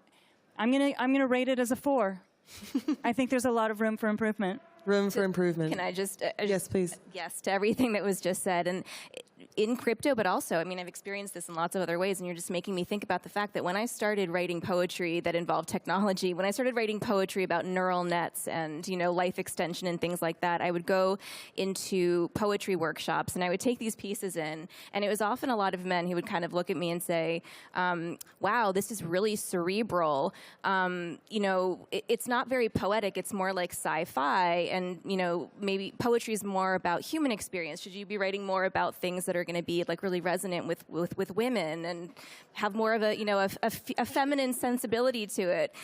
And I think, again, just doing the work, ignoring that and just persisting and just continuing to do what I wanted to do, being a woman in AI, being a woman in crypto, being a woman founder in Web3, and just doing it, and finding the people who are willing to do it with you and who are willing to lift you up is just, you gotta just keep going. So once again, we're circling back to this idea of how much of this is internalized in discourse and how critical the language you use and the conversations that we have, just like the ones we're having today, are going to be towards actually shaping this hopefully much better and inclusive and not unbiased. I think it's very difficult to create environments that are wholly unbiased, but those that are aware of its own prejudices and can systematically act against them.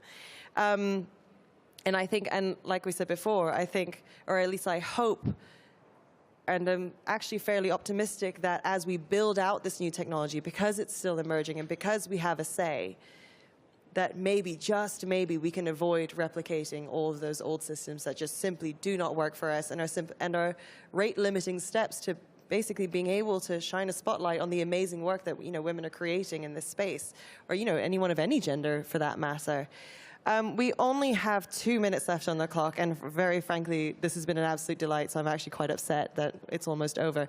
But I wanted to ask each of you a final question, which is simply, given what you now understand about the space, if you were to cast yourself back to the very beginning when you first, heard about blockchain technology, what is the one technical skill you wish you could have had built then that you would take in through your work now? Forgive me, it's a fairly abstract question. I honestly wish I had a better understanding of coding. It's not, neuroanatomically, it doesn't seem to work for me. Better on collaboration. But I think that I'm genuinely interested in how algorithms are crafted, constructed, and deployed. And so I think that's enormous power. I think if I weren't an artist, I'd really want to be a hacker. I think hacking is the ultimate. I shouldn't say that. It's probably being recorded. Never mind. But there's no risk because I can't do it. But that's what I would wish for. Dija?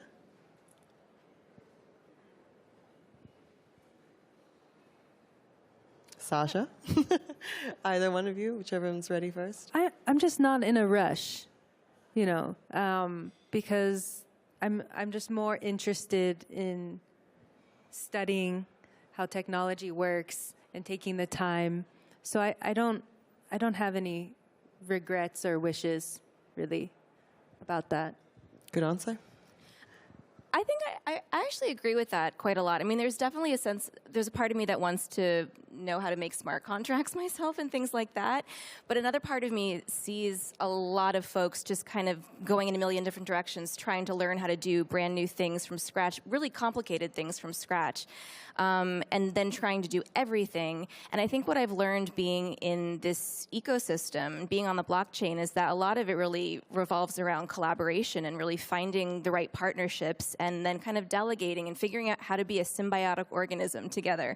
So I think for me as a writer, I'm coming from this mindset of, solitary writer alone in her room to now kind of being part of this global network, this global community. I think I love it. I'm really, it's my favorite thing about being on the blockchain. So I think to me, rather than thinking about a specific skill or technology or anything, I would think about just how to cultivate community, how to recognize what your strengths are, how to sort of acknowledge where your weaknesses are. And certainly if there's things you wish you want to know about, then by all means chase your obsessions, and that's where good things will happen.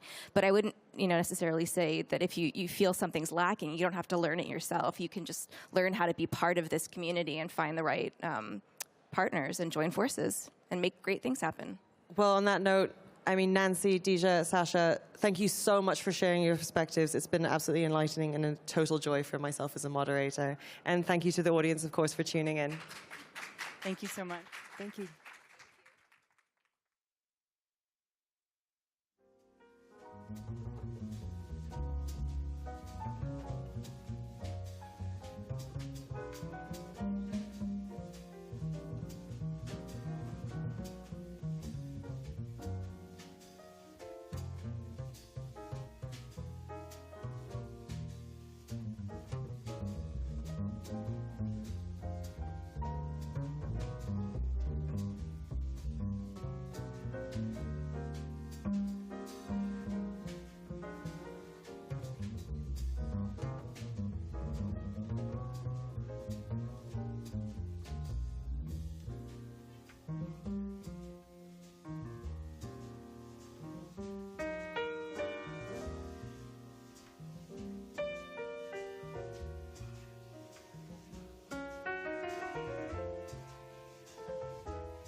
Fazendo ano e meio, amor, que o nosso lar desmoronou. Meu sabiá, meu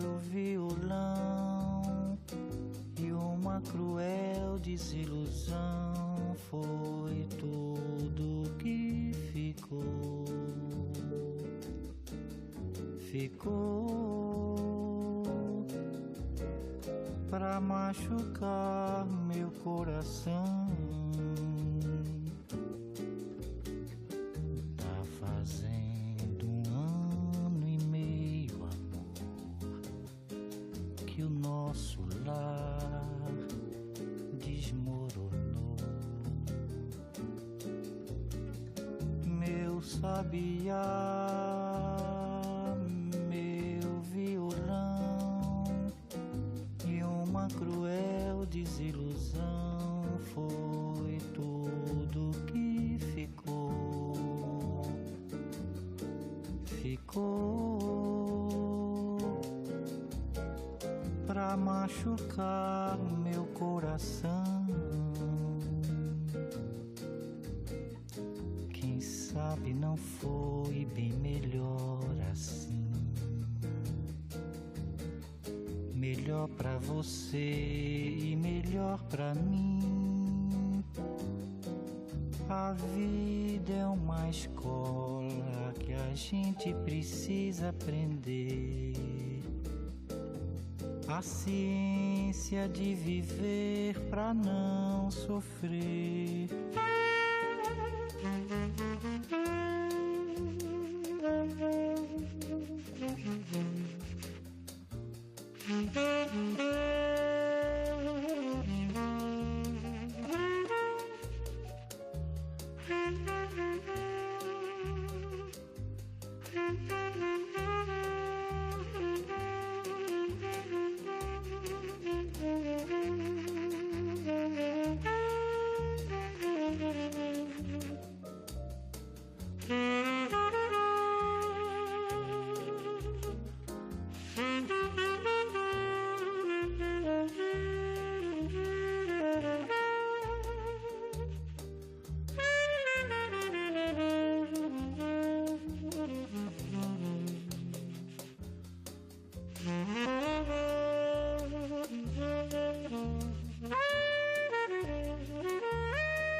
the memory of candlelight and wine, castles on the Rhine, the Parthenon, and moments on the Hudson River line. How lovely it was. Thank you for the memory of rainy afternoons, swinging Harlem tunes, motor trips, burning lips, burning toast and prunes. How lovely it all was. Many's the time that we feasted, and many's the time that we fasted.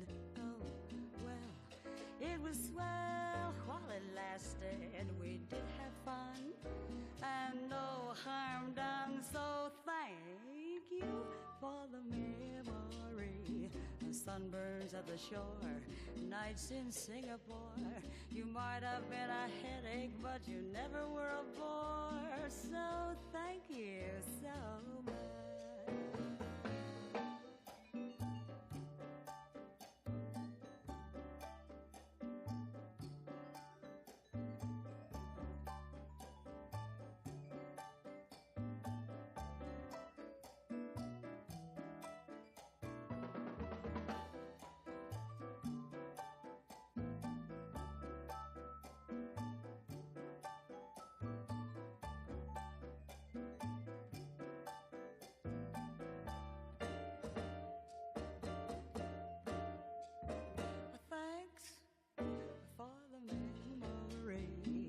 Lingerie with lace, Pilsner by the case, and how I jumped the day you trumped my one and only ace.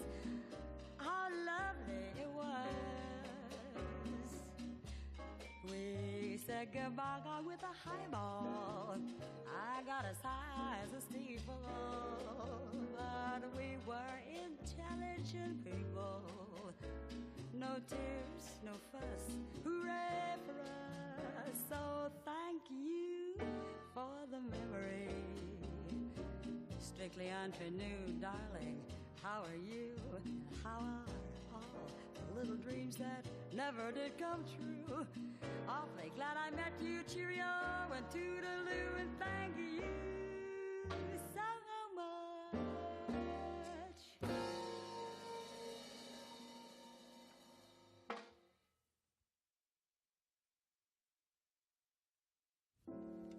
Quiet nights of quiet stars, quiet chords from my guitar, floating on the silence that surrounds us.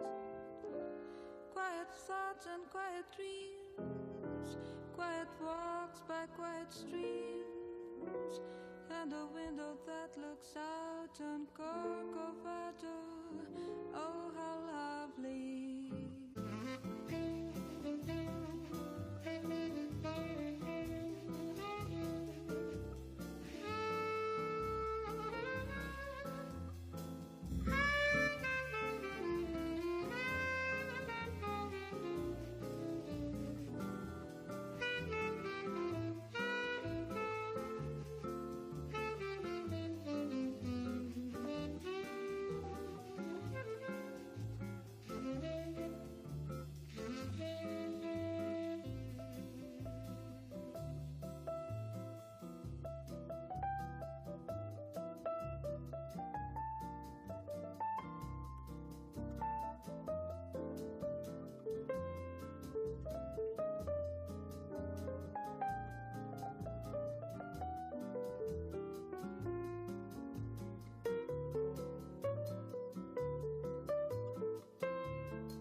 Sempre assim, com você perto de mim, até o apagar da velha chama. E eu que era triste, descrente desse mundo, ao encontrar você eu conheci o que é felicidade, meu amor.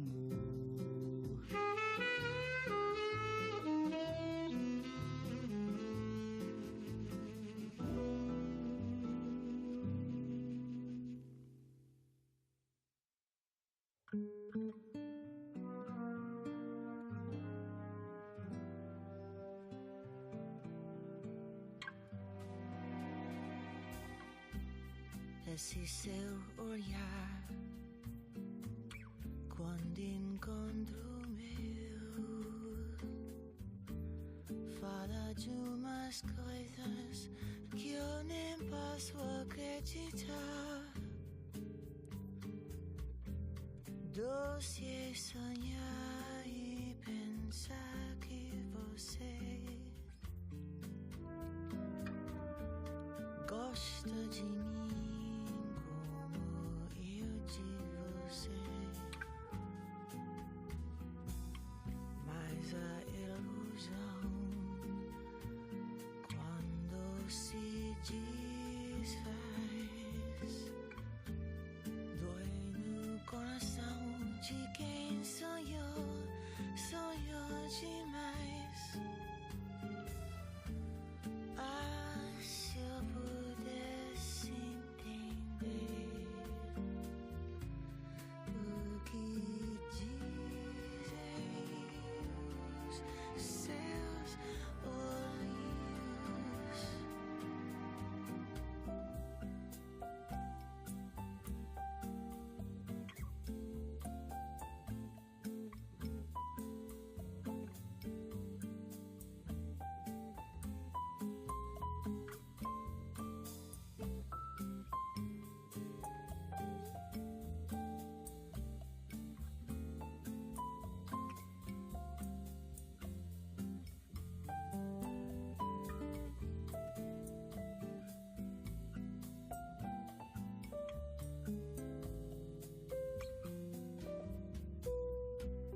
Mas a ilusão, quando se desfaz, dói no coração de quem sonhou, sonhou demais. Ah, se eu pudesse entender o que dizem os seus olhos.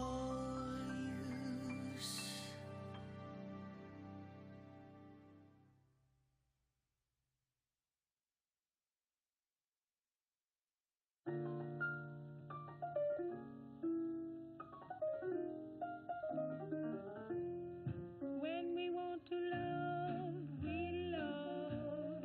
When we want to kiss, we kiss. With a little petting, we're getting some fun out of life. When we want to work, we work. When we want to play, we play. In a happy setting, we're getting some fun out of life. Maybe we do the right thing, maybe we do the wrong. Spending each day just wending our way along. When we want to sing, we sing. When we want to dance, we dance. You can do your best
rain too, by the way. So we were soaking wet the whole time.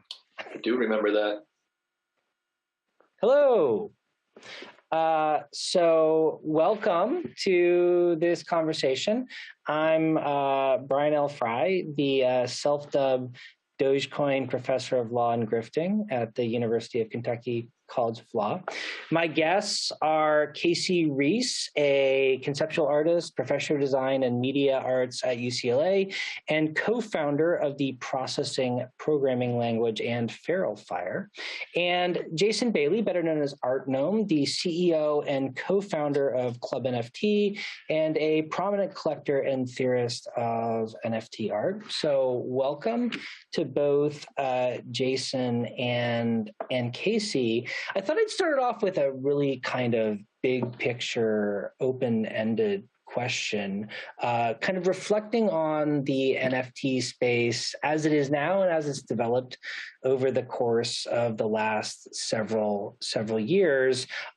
So Jason, Casey, why do you think people want to collect NFTs in the first place? And how do NFTs relate to the traditional art market, if at all? It's a great one. Casey, you want me to start, or do you want to take this one? I defer to you, man. Yeah. All right. So yeah, I mean, I would say inherently, we as humans are collectors in general, right? So we like to collect things more broadly. But for a lot of folks, I know for me, I kind of grew up in a lower middle class town, and art wasn't really the emphasis for a lot of the people I grew up with. And then later on, even when I went into tech, where maybe people had a little bit more discretionary income, for a lot of folks, art feels like this thing that's only for like the ultra wealthy or people that have a background in art. And it felt like maybe there were a lot of folks that were curious and always thought they liked art and were interested in meeting and talking with artists, but maybe just felt like it wasn't a thing for them, or they didn't know how to get into it. And I think that's particularly true with digital art. So even folks that were comfortable in the art world and grew up going to galleries and museums and things like that, digital art still had this sense as something that like wasn't tangible or ownable. I mean, sure, there was a relatively small number of collectors out there that would collect things on like thumb drives or DVDs or hard drives or things like that. But again, there's a fair amount of social and technological friction there, I think, that started to come down when NFTs became popular. The irony is that the onboarding process for NFTs is pretty ridiculous and complicated, right? Like for someone new to get in and start collecting NFTs, and you have to get this currency and you're paying gas fees where you're losing money just to transact, and you need to like learn a little bit of the lingo and figure out how to get in. But I think that speaks to just how pent up the demand was for a lot of people to want to collect art, that, you know, just removing a few of the barriers and making it so that you could do it from home, and like, you know, there's less worry about judgment, and you can just collect what you like. And, you know, I think it removed enough of the barriers that we saw sort of a tsunami of interest. The last thing I would say is part of that probably is also around speculation. So, you know, there's probably a good chunk of folks that wanted to collect art and never saw a clear path to it. There's another chunk of folks that read every day for the last year, this 12-year-old made $5 million in NFTs, you know, learn how or whatever, right? So you had some people FOMOing in. But I'm always careful not to classify or write off that group as somehow disingenuous. I actually think a lot of folks that came in sort of FOMOing in, that maybe didn't grow up with art as an option or as a thing that they thought they'd be interested in, came in initially to invest and have become sincere supporters of art and like made connections with artists. So yeah, I think there's a natural interest to collect, and there were enough technical and social barriers that folks didn't think it was for them. Ironically, NFTs have lowered those bars despite being fairly complicated. That would probably be my answer.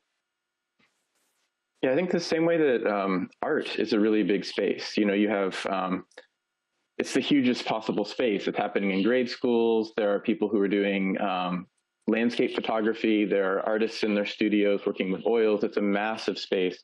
The NFT space is also equally massive and expansive. And there are artists releasing NFTs, serious artists who have decades of work. And then there's projects that are flippant, fun, goofy, absurd. It's a massive space. I think in the art world, there's decades of precedent leading up to this. There's like the dematerialization of the art object over decades. There is the web happening and early net art in the 1990s, where dematerial art moves into a networked environment. And then digital art has never found a way to really be collected. There's always been a lot of friction with forcing that kind of work into galleries, into institutions. And I think all those things really connected at once with the addition of blockchains to allow this to happen at this particular moment in time. So what, if anything, the two of you think is distinctive about NFT art as a genre or a category of art? Is it different from other contemporary art styles? Is it a kind of a way of doing contemporary art? Does the kind of inclusion of the blockchain inflect or affect the nature of the artistic project that people are engaging in? I think there's a lot of genres within the NFTs, and I think one reason I'm glad to be talking with Jason today is that I think there's a difference between crypto art and digital art. And Jason's been involved in crypto art since the early days. I wasn't engaged with NFTs when it was a crypto art scene because that just wasn't my world, my aesthetic environment. But when digital art started moving into NFTs, that's when I became very engaged. Yeah, I would say that crypto art, because it's such a broad topic that there are a lot of different ways to define it, but I've been working lately to to update my initial definition, which came out in sort of early 2018 and was adopted by a lot of folks as the space grew. But generally for me, what crypto art versus NFTs, what crypto art is, it's an experiment on what happens when you let everyone participate, right? So for better or worse, wherever you land on sort of the traditional art world, there is sort of this ladder and you kind of work your way up the ladder and, get access to shows and eventually maybe to museums and things like that. And there's an expectation that you'll have some, type of background. And, from some of the analysis I've done, it can be pretty difficult if you're born in certain parts of the world that don't have access to, the better known museums or universities to participate. So there was this idea in early crypto art where they looked at what was happening with banking and they said, cryptocurrency after that, 2008, 2009 crash, people didn't trust centralized authorities, and they thought, well, maybe we can have these trustless systems where we don't have to rely on middlemen like bankers and things like that, and we would have cryptocurrency as a way to get around that. Crypto art is sort of an extension of that, but rather than trying to get around the rules or participation of middlemen like bankers, they thought this could be sort of an alternative to the traditional art world where a lot of people felt like they didn't have an access point into it. So if you look at, for me, the high point, and it's a pretty short time period, the high point of crypto art is really Rare Pepe wallet and then Dada NYC. And in both cases, they said, we want everyone in the world who wants to be able to participate. We're not going to, in the case of Rare Pepe Wallet, we're not going to take any fees whatsoever, any commission. So there's no commission structure.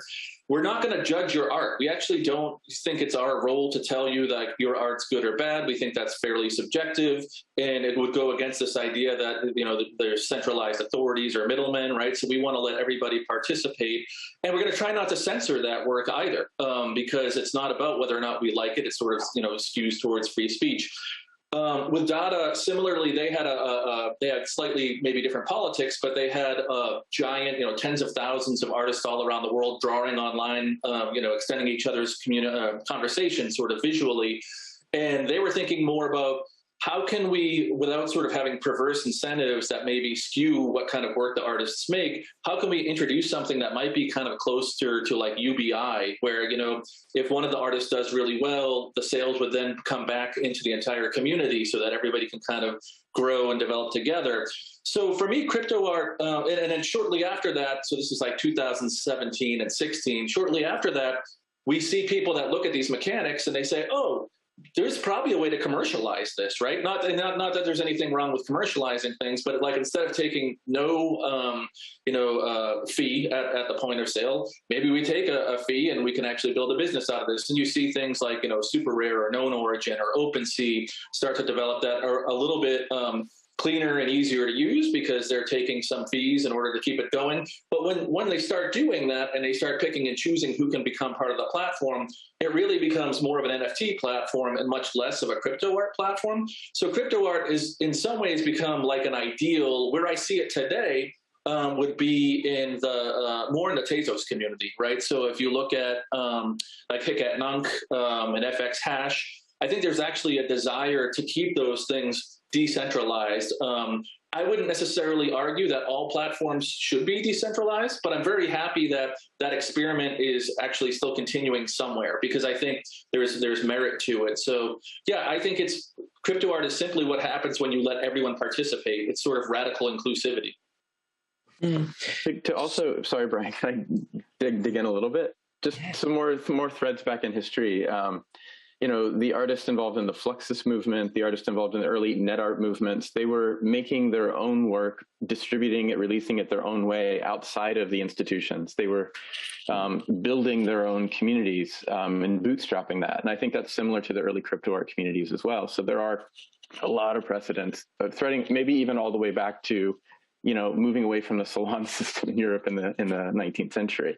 It's an ongoing thing. But Jason, I was wondering if you could say, like, really briefly, a little bit about the relationship between pop art and early crypto art and the way they might be related through the use of imagery.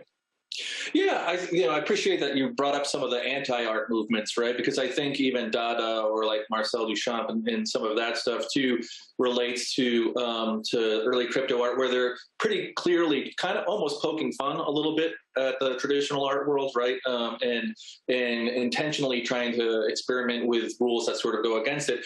How I would say it relates to pop art. So pop art, you know, folks think about like the most obvious examples are like Andy Warhol and the soup cans, or this idea that people would take visual imagery that maybe wasn't perceived as possible as being high art, and as a little bit to sort of be again sort of anti-art, or to sort of push the existing establishment. They're saying what happens, like a Roy Lichtenstein with comics, or Warhol with his soup cans, what happens when we take this everyday iconography and elevate it, you know, to a level where it could be high art? And why are these things off grounds in terms of being able to be evaluated potentially on an artistic level? So I look at that compared to, say, rare Pepes. So for folks that don't know, Pepe is this green frog that was used by pretty much everyone as a meme, right? So you could use it as a vessel to communicate just about anything for a long time. It eventually got problematic because it became co-opted by the alt-right. But I think that memes are actually maybe the most important and significant art in some ways of our generation. People don't think of them as being important, but when you think about how information travels these days, like uniquely through memes, the idea that you could take this sort of ever-present and unique format of communication and look at it through an artistic lens, I think that would be, for me, how you might be able to compare it to pop art, right? Like, let's not put things off limits as low art that we can't evaluate if they're sort of core to how we communicate as a society. Let's like dig in deeper and see what's there. Well, so in light of that long history that both of you have been acknowledging, why is it that the NFT market and crypto art took off when it did? Like, what changed? People have been trying to create a market for digital art for a long time. People have been trying to create a market for crypto art, maybe not for quite as long of a time, but for quite a while as well. What changed and why? And what was it about the way that the blockchain technology developed that made this possible and kind of facilitated the development of this market when it happened? I think it was a little bit of the long work that had been happening within blockchains and within cryptocurrencies, and the pandemic and people being restrained and being inside. But I really, maybe cynically or realistically, think a lot of it was based on speculation. We're now wealthy in ETH. What will we spend our money on? Let's spend money on these JPEGs. And I think with the idea that it was also an investment. And I think I'm okay with that. I think money's always flowed into art in that way. And what my hope has always been is to convert some of these crypto speculators into like really passionate collectors and to have a really deep understanding of art. I think there's a lot of other reasons, but that's sort of like one way to cut through. Yeah, I would say having been through the 2018 slump, which is almost feeling like Groundhog's Day this year, like things just feel so much like what happened. 2017, there was sort of the hype, and Ethereum and Bitcoin were going up, and CryptoKitties, CryptoPunks, and the very earliest versions of crypto art and people using this on a broader scale started to happen. And then when the currency tanked or started to go down and lose a lot of value, people, for the most part, lost interest, except for nerds like me and folks that actually weren't really necessarily there speculatively initially anyway, right? And it's not until 2021 when the Beeple sale happens that this starts to catch a bunch of news. And that's when I think we see the numbers of participants start to go up, because it's like, oh, there's this big opportunity, whether it's an opportunity to make money or an opportunity to be socially relevant or just something new that people want to check out. You have to know about something before, it can become popular like this. It's a little bit unfortunate in that it was largely driven by sort of this whopping $70 million Beeple sale, but that's not really surprising. I was just talking to someone the other day about how the only time anyone ever talks to me about art news, because they're like, oh, Jason, he's the guy that's into art, is when something sells for a bunch of money. And it's just the way the news works. Like, forget digital art and NFTs, for a second. Just generally, it's the Salvatore Mundi or Hockney's pool painting or whatever, or the Banksy work shredding itself. There's only two things that make the news for art: giant sales and people accidentally destroying art. And it's unfortunate. So, but it's certainly not unique to NFTs or anything I would blame NFTs for. So what do you think is happening right now? I mean, as you say, Jason, the NFT market has seen sort of a bust and boom cycle in sort of high speed, even more so than the regular art market. But I think a lot more people are paying attention right now and looking at the NFT market and considering what it means. And, as everyone knows, we're in kind of a little bit of a rough patch right now. What's happening? What does it mean? And what do you see in the future? Yeah, I think it's a little bit like the web bubble, in that, people this time around, people were quick to, maybe they only ever heard about Bored Ape Yacht Club or something else. And for them, that's all that was happening. And they were like, oh, I'm glad to see this is going away, because I don't think, cartoons of monkeys should sell for $500,000.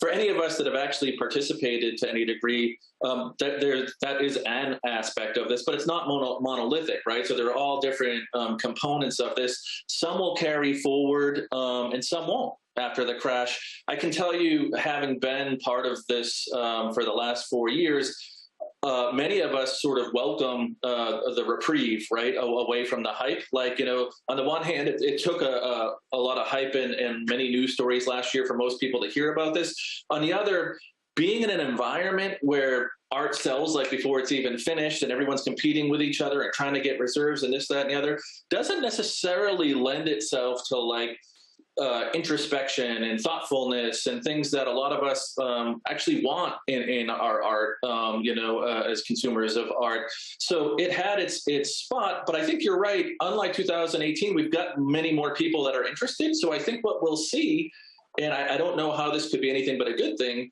is folks that were in to try to make a quick buck and get out and do things as fast as possible to check the boxes to have some kind of drop and make some money aren't going to be interested anymore, because those opportunities are going to go away.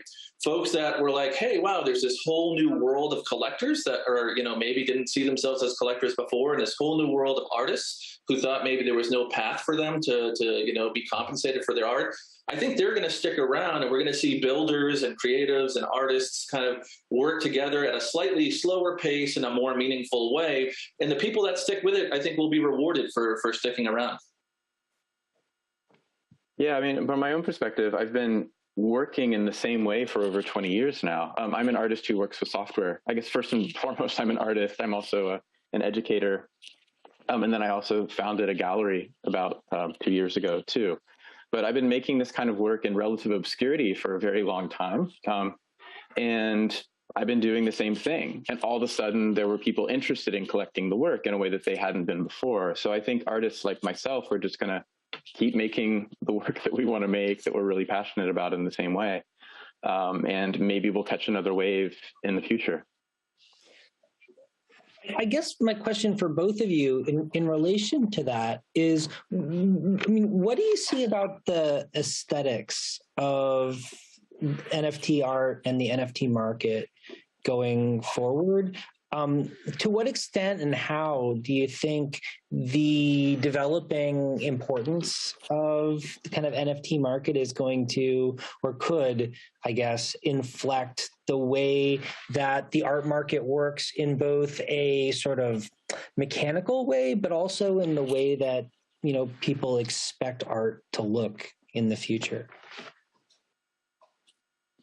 One thing that for me has been extraordinary in the last 2 years specifically is that the art form of generative art, artists working with code, has always been, in the larger art world, it's always been a small island way out in the ocean.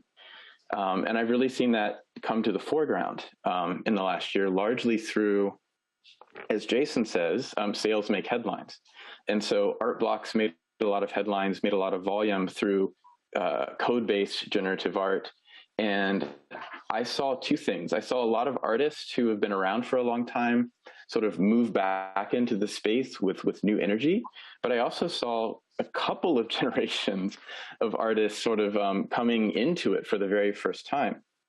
When an art form is completely non-commercial, there aren't opportunities for those artists to do the work full-time and support their studio through their work. It ends up being something that you do out of passion at night when the day job is over. And a lot of those artists were able to convert to full energy into the studio.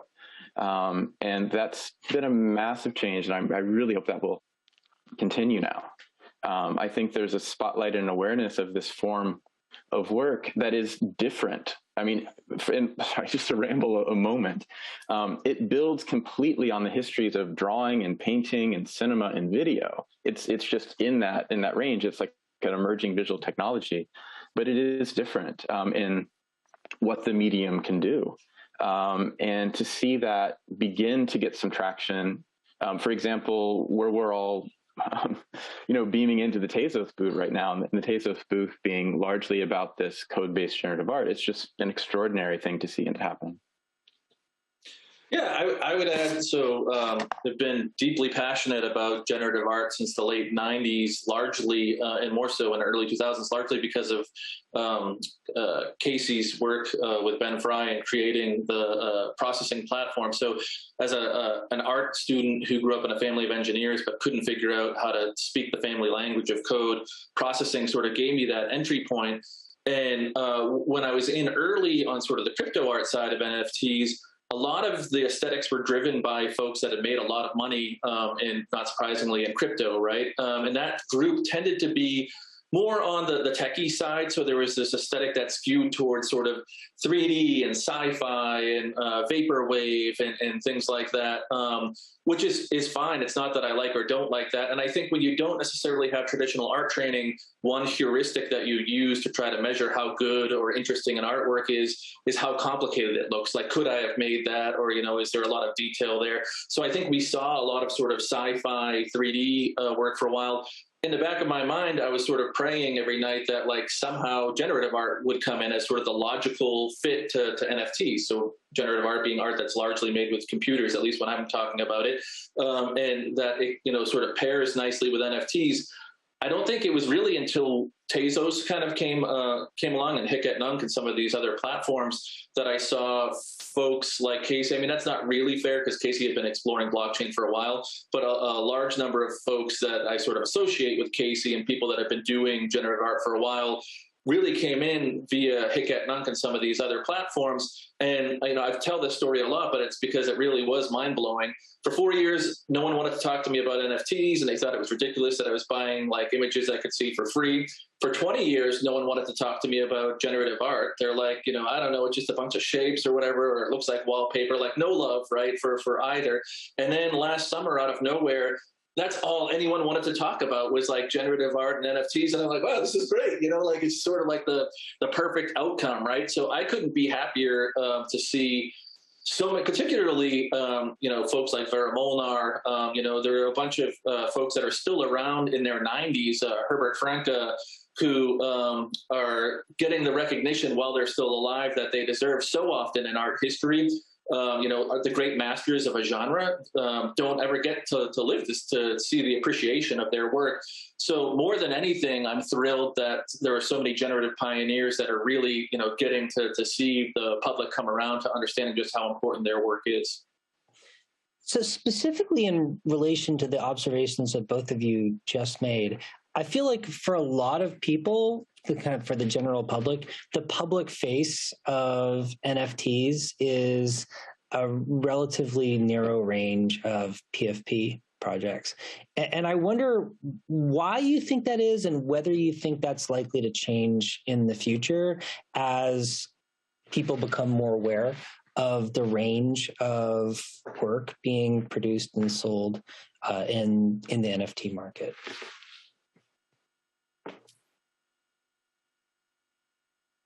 Do you have an answer for that one, Jason?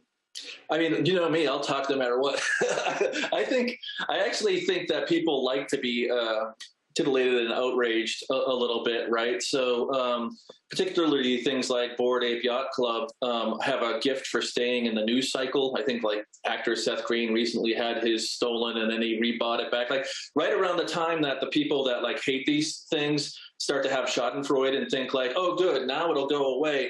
Somehow it just makes more news stories, right? Which actually elevates them and keeps them in the news. So I think art, is I've spent a quarter of my life in art school having lovely, nuanced conversations about art, but those conversations take some effort and thought, right? And the media tends to operate more in sound bites. And it's hard to do nuance in sound bites. It's much easier to be like, oh, this Hollywood actor bought a Bored Ape PFP or whatever, or had it stolen. So I think news about those things travels just a lot faster, which keeps them in the news and it keeps people interested in them.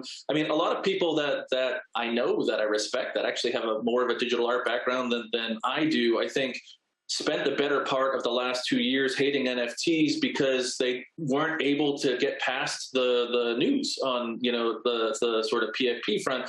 And once they started discovering things, again, more like the FX Hash or Hiketnonk or Feral File or, some of those platforms, they're like, oh, there's other stuff here, and that's not for me to be a snob, by the way. I think it's great if people love CryptoPunks and Bored Apes and things like that. There's a debate about what's art and what's collectibles, but I think ultimately it's fairly subjective. And if you're sincerely excited about those things, like all the more power to you. I just think it's unfortunate that they get so much of the press that it ends up being the only thing that people see. I really wonder if we can consciously shift the dialogue around NFTs, or it's just like it's already happened in a way that it can't be shifted. But I think my own view of NFTs is that they're more about the provenance of the artwork. Like Jason Bailey had this work, and then it was collected by Casey Reese, and then Brian Fry had it. The blockchain, ideal for that, for digital things. And then also certificates of authenticity at the same time. And I know, Brian, you've written about this, but I think of NFTs as both provenance in the blockchains and certificates of authenticity. And in that way, anything can be an NFT. So for example, Rafik Anadol showing a really large projection on the beach in Miami is an NFT because it is associated with this provenance on the blockchain. Brian, what are your ideas about that? Yeah, I mean, I'm inclined to agree with you in the sense that I think that, what people are doing is trading in an investment in the kind of future meaning of whatever project they think is going to be interesting to people later. But, I guess my question for the two of you really is, to the extent we think that that's what's happening in the NFT market, and we see this market and technology developing and changing so rapidly, what, in your experience, makes a blockchain or a platform really work well for the NFT market as you see it having developed in the past, or as you see it kind of developing more into the future? Like, what do you think the future of the NFT market as a kind of technological experience and platform is going to look like?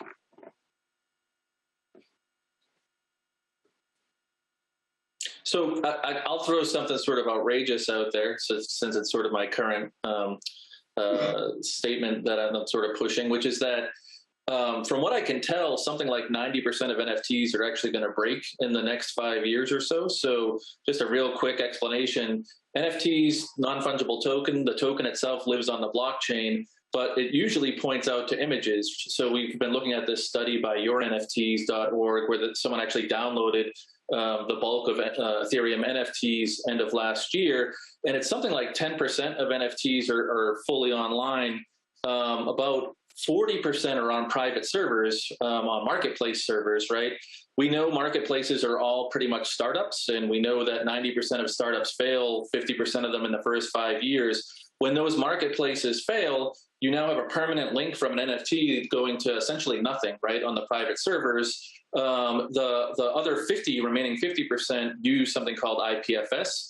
And as long as folks back up their NFTs, you can actually restore the content, and then that link will go back pointing to the actual image. So whether or not those numbers are exactly perfect, we'll be sharing the results of the study. I think it's shocking to me that very few people are talking about the fragility of the construction of NFTs and dependence on marketplaces and centralization, considering how much money has gone into the space. And I think maybe part of the down market will be folks moving from sort of the drunken FOMO year of 2021 of like, let's just buy everything, everything's going up, to like, what did we really buy and how do we take care of these things? There's over 250 million NFTs out there now, right? So the idea that we're sort of manually going to go in and plop a Band-Aid on each of them may not really work, right? We kind of have to think about these things at scale now. I really want to get through this idea of, am I collecting an NFT or am I collecting digital art? Am I collecting an NFT or am I collecting art? I think institutions have been very slow to touch these things. Like, I'm in conversation with a lot of global art institutions around NFTs. They all have working groups interior. They're all talking about it. But in terms of like bringing it into the collection, it's been very, very slow, when institutions work on time periods of decades rather than days like we do. But I think there's a number of technical things around NFTs right now that are really too limiting for artists. And I think one is definitely like file size limitations. I don't know, we can talk about platforms, we can talk about markets, we can talk about galleries, but restricting an artist to having for example, like a 50 megabyte file, which is very, very tiny for a video media, I think it's just too much limitation. And so like decoupling those file limitations and compression limitations from what can be collected as an NFT, I think is really important. Being able to add collector packages, with information about conservation along with the NFTs, how the NFT should be displayed, like the artist's intent around those things. And I think a lot of the rights right now are way, way too murky. And that's something that really is at the core of the Feral File project, is clearly laying out, as a collector, these are the rights the artist has granted you. And as an artist, these are your existing rights in perpetuity for this media. So I think if we can clarify those things, that will really help the future of seeing these things as more than, allowing collectors to become even more serious about this. So I wonder how both of you think that NFTs fit into the larger art ecosystem. On some level, I feel like it's pretty easy to see how NFTs sort of integrate with the art market as a financial market, but the art ecosystem is a lot bigger than that. I mean, among other things, it includes institutions like museums and archives and so on. How should those institutions think about NFTs, if at all? And what does it mean to think about preservation and meaning in a kind of long-term historical context when it comes to art that's produced and sold in an NFT format?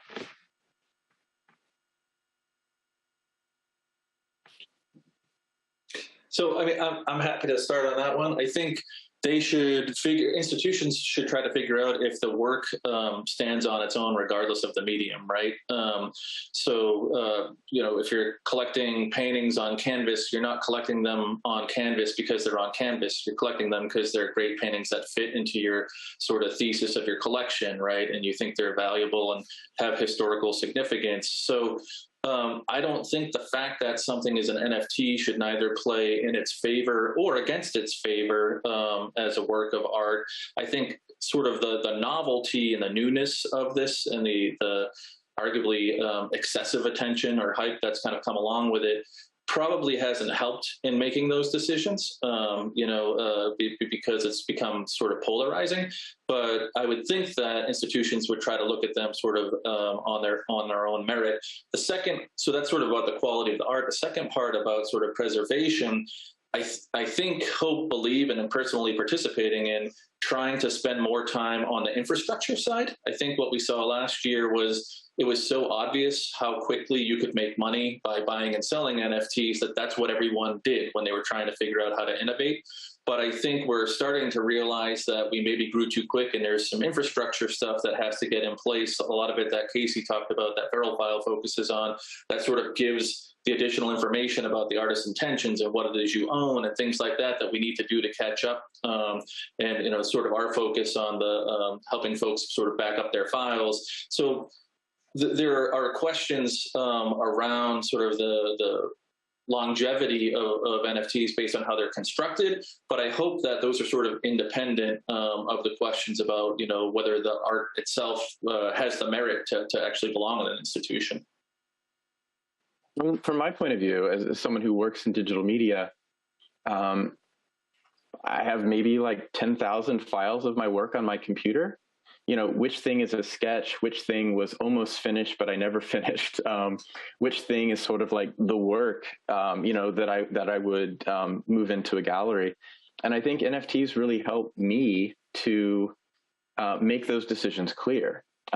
When it gets registered on a chain, that's my signal, for myself and for the world that this is like a finished work. These files and the hash of these files are that artwork. And so I think that helps working artists. It also helps collectors and institutions to get insight into how that artist thinks about these different artworks. It's just so fluid and flexible. I think it's a way of bringing clarity to a digital studio. What do the two of you think that NFT collectors are currently looking for in the NFT market and why? In other words, when people get interested and as more people become more and more interested, there's more meaning being generated as more and more people come to care about and be invested in this new kind and concept of ownership. What kind of ownership do you think people want, and what kind of ownership do you think people are going to want in the future? At the moment, I'm really interested in art that is utilizes the blockchain and information around the blockchain. So one example would be Harm van den Dorpel's, are they called Mutant Cedar Garden? Can one of you help me? Do you know? That sounds right. Yeah, I'm not sure. Something around that. But I've heard of where the idea is that like periodically there's a chance that the work will mutate, that the work will change. And having a work that mutates over time, I think is really exciting. Like Matt Kane's Gazers, which is tied to lunar cycles. So that as the moon changes in relation to the Earth, the artwork changes every day. Things that can only exist in software, or things that really work with the blockchain itself as a medium. I think there's too few examples of that, and I'm hoping a lot more will emerge over time. Yeah, I think I'd piggyback on that. That personally, as a collector, I would like to see, we see a lot of still images on these, NFTs on our computers, which could be powered by software to do a heck of a lot more. My master's program from 2007 to 2010, we were doing all kinds of things with sensors and interactivity and software art. And I think we've yet to see that come, as heavily as I would have expected into NFTs. I mean, there's some projects like the ones that Casey referenced, but it'd be great to see more. The other part that I personally get excited about is people that maybe don't have any technical skill whatsoever and would never know how to use the blockchain, but have found this format, to express themselves where there's no other way that I would have seen their work, right? So seeing work from, populations and people and countries and areas that, I just didn't have access to before. So I think sometimes there's a notion that that if an artist isn't using the blockchain as a medium, and I've heard people say like, oh, they're just hanging JPEGs on the blockchain or whatever, or that it's just for sales, that somehow is a negative. I can only speak for me, but for me personally, I think that's fantastic. I think it's great that there's this new outlet for people that are all over the world that maybe didn't have the privilege of growing up studying art history or getting to take art classes, and they're finding an audience for their work, right? And I'm hoping we see more and more of that too, right? So that's what I hope to see. I guess in terms of what I think other people hope to see or what they're getting out of it, Brian, I think there's probably two camps, and it's not that simple. They bleed one into the other. But the happiest people over the last 4 or 5 years are the folks that are looking for community and finding it. You think about the FX hash community is really strong right now, right? And we all kind of talk to each other every day, not even just about the art stuff. We've all just kind of found our family, and like to communicate, talk, and share a lot of values or whatever. So there's sort of folks looking for community. And then with the current market tanking the way it is, I think a lot of folks that weren't there for the art of the community are looking for liquidity, right? They're trying to figure out like, how do I get out of this thing that I got into, right? So I think the keys, I say it all the time, but I believe it, is like, buy art you love from artists that you want to see succeed for prices you can afford, with the assumption you'll never be able to resell it. And if you had followed that along, I don't think you can really get hurt here. Like, that's a great way to become part of a community, grow and learn about art, support people. And hopefully folks aren't hurting too much from the down market if they kind of follow that advice. So super quick. Sorry, Brian. The NFTs I'm really most excited to see are generative art, things that are code-based, but the ones specifically that grow out of the histories of kinetic sculpture, avant-garde film, and experimental video. Things that move, things that change with time, rather than just a piece of code that sort of creates an image that's static. And I think there's still too little of that. And I'm very excited to see that grow. So in closing, I've noticed over the course of the last year and a half or 2 years, a sort of diverging conversation around what NFTs are supposed to mean in relation to artists and collectors. On one side, I think there's a tendency to think of them as representing a kind of ownership and control. And on another side, there's a sense in which people believe that they seem to kind of facilitate a sort of lack of need, or kind of a way of transcending the need for ownership and control. And I wonder what the two of you think about that dynamic, and where you think the kind of meaning of NFTs is, like the social meaning of NFTs is likely to go in the future. That inherent friction is the thing that really got me extremely excited about NFTs at the beginning. This seemingly contradiction that something is accessible all the time to anybody with a network connection. The files are completely available. They can be downloaded. The fact that ownership or collecting is not tied to access, but the rights gained by collecting are, recorded in the blockchain, but the work itself is completely open. So this idea that a museum can be open every single day of the year at every moment, and the artwork can be seen in the way that it's intended to be seen, through a browser window. That getting through that friction, or that what seems to be a contradiction, I think is the first step to really embracing this new medium.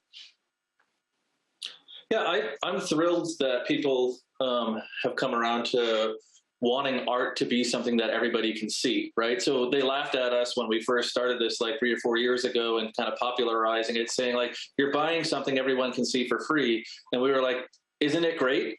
Any dynamic that works against that is sort of counterproductive in my opinion, and I'm not fully divorced from it. I sort of spent 4 or 5 years trying to build this massive database of complete works by 20th century artists, right? By scanning all these catalog raisonnés and sort of how I got my start with ArtGnome.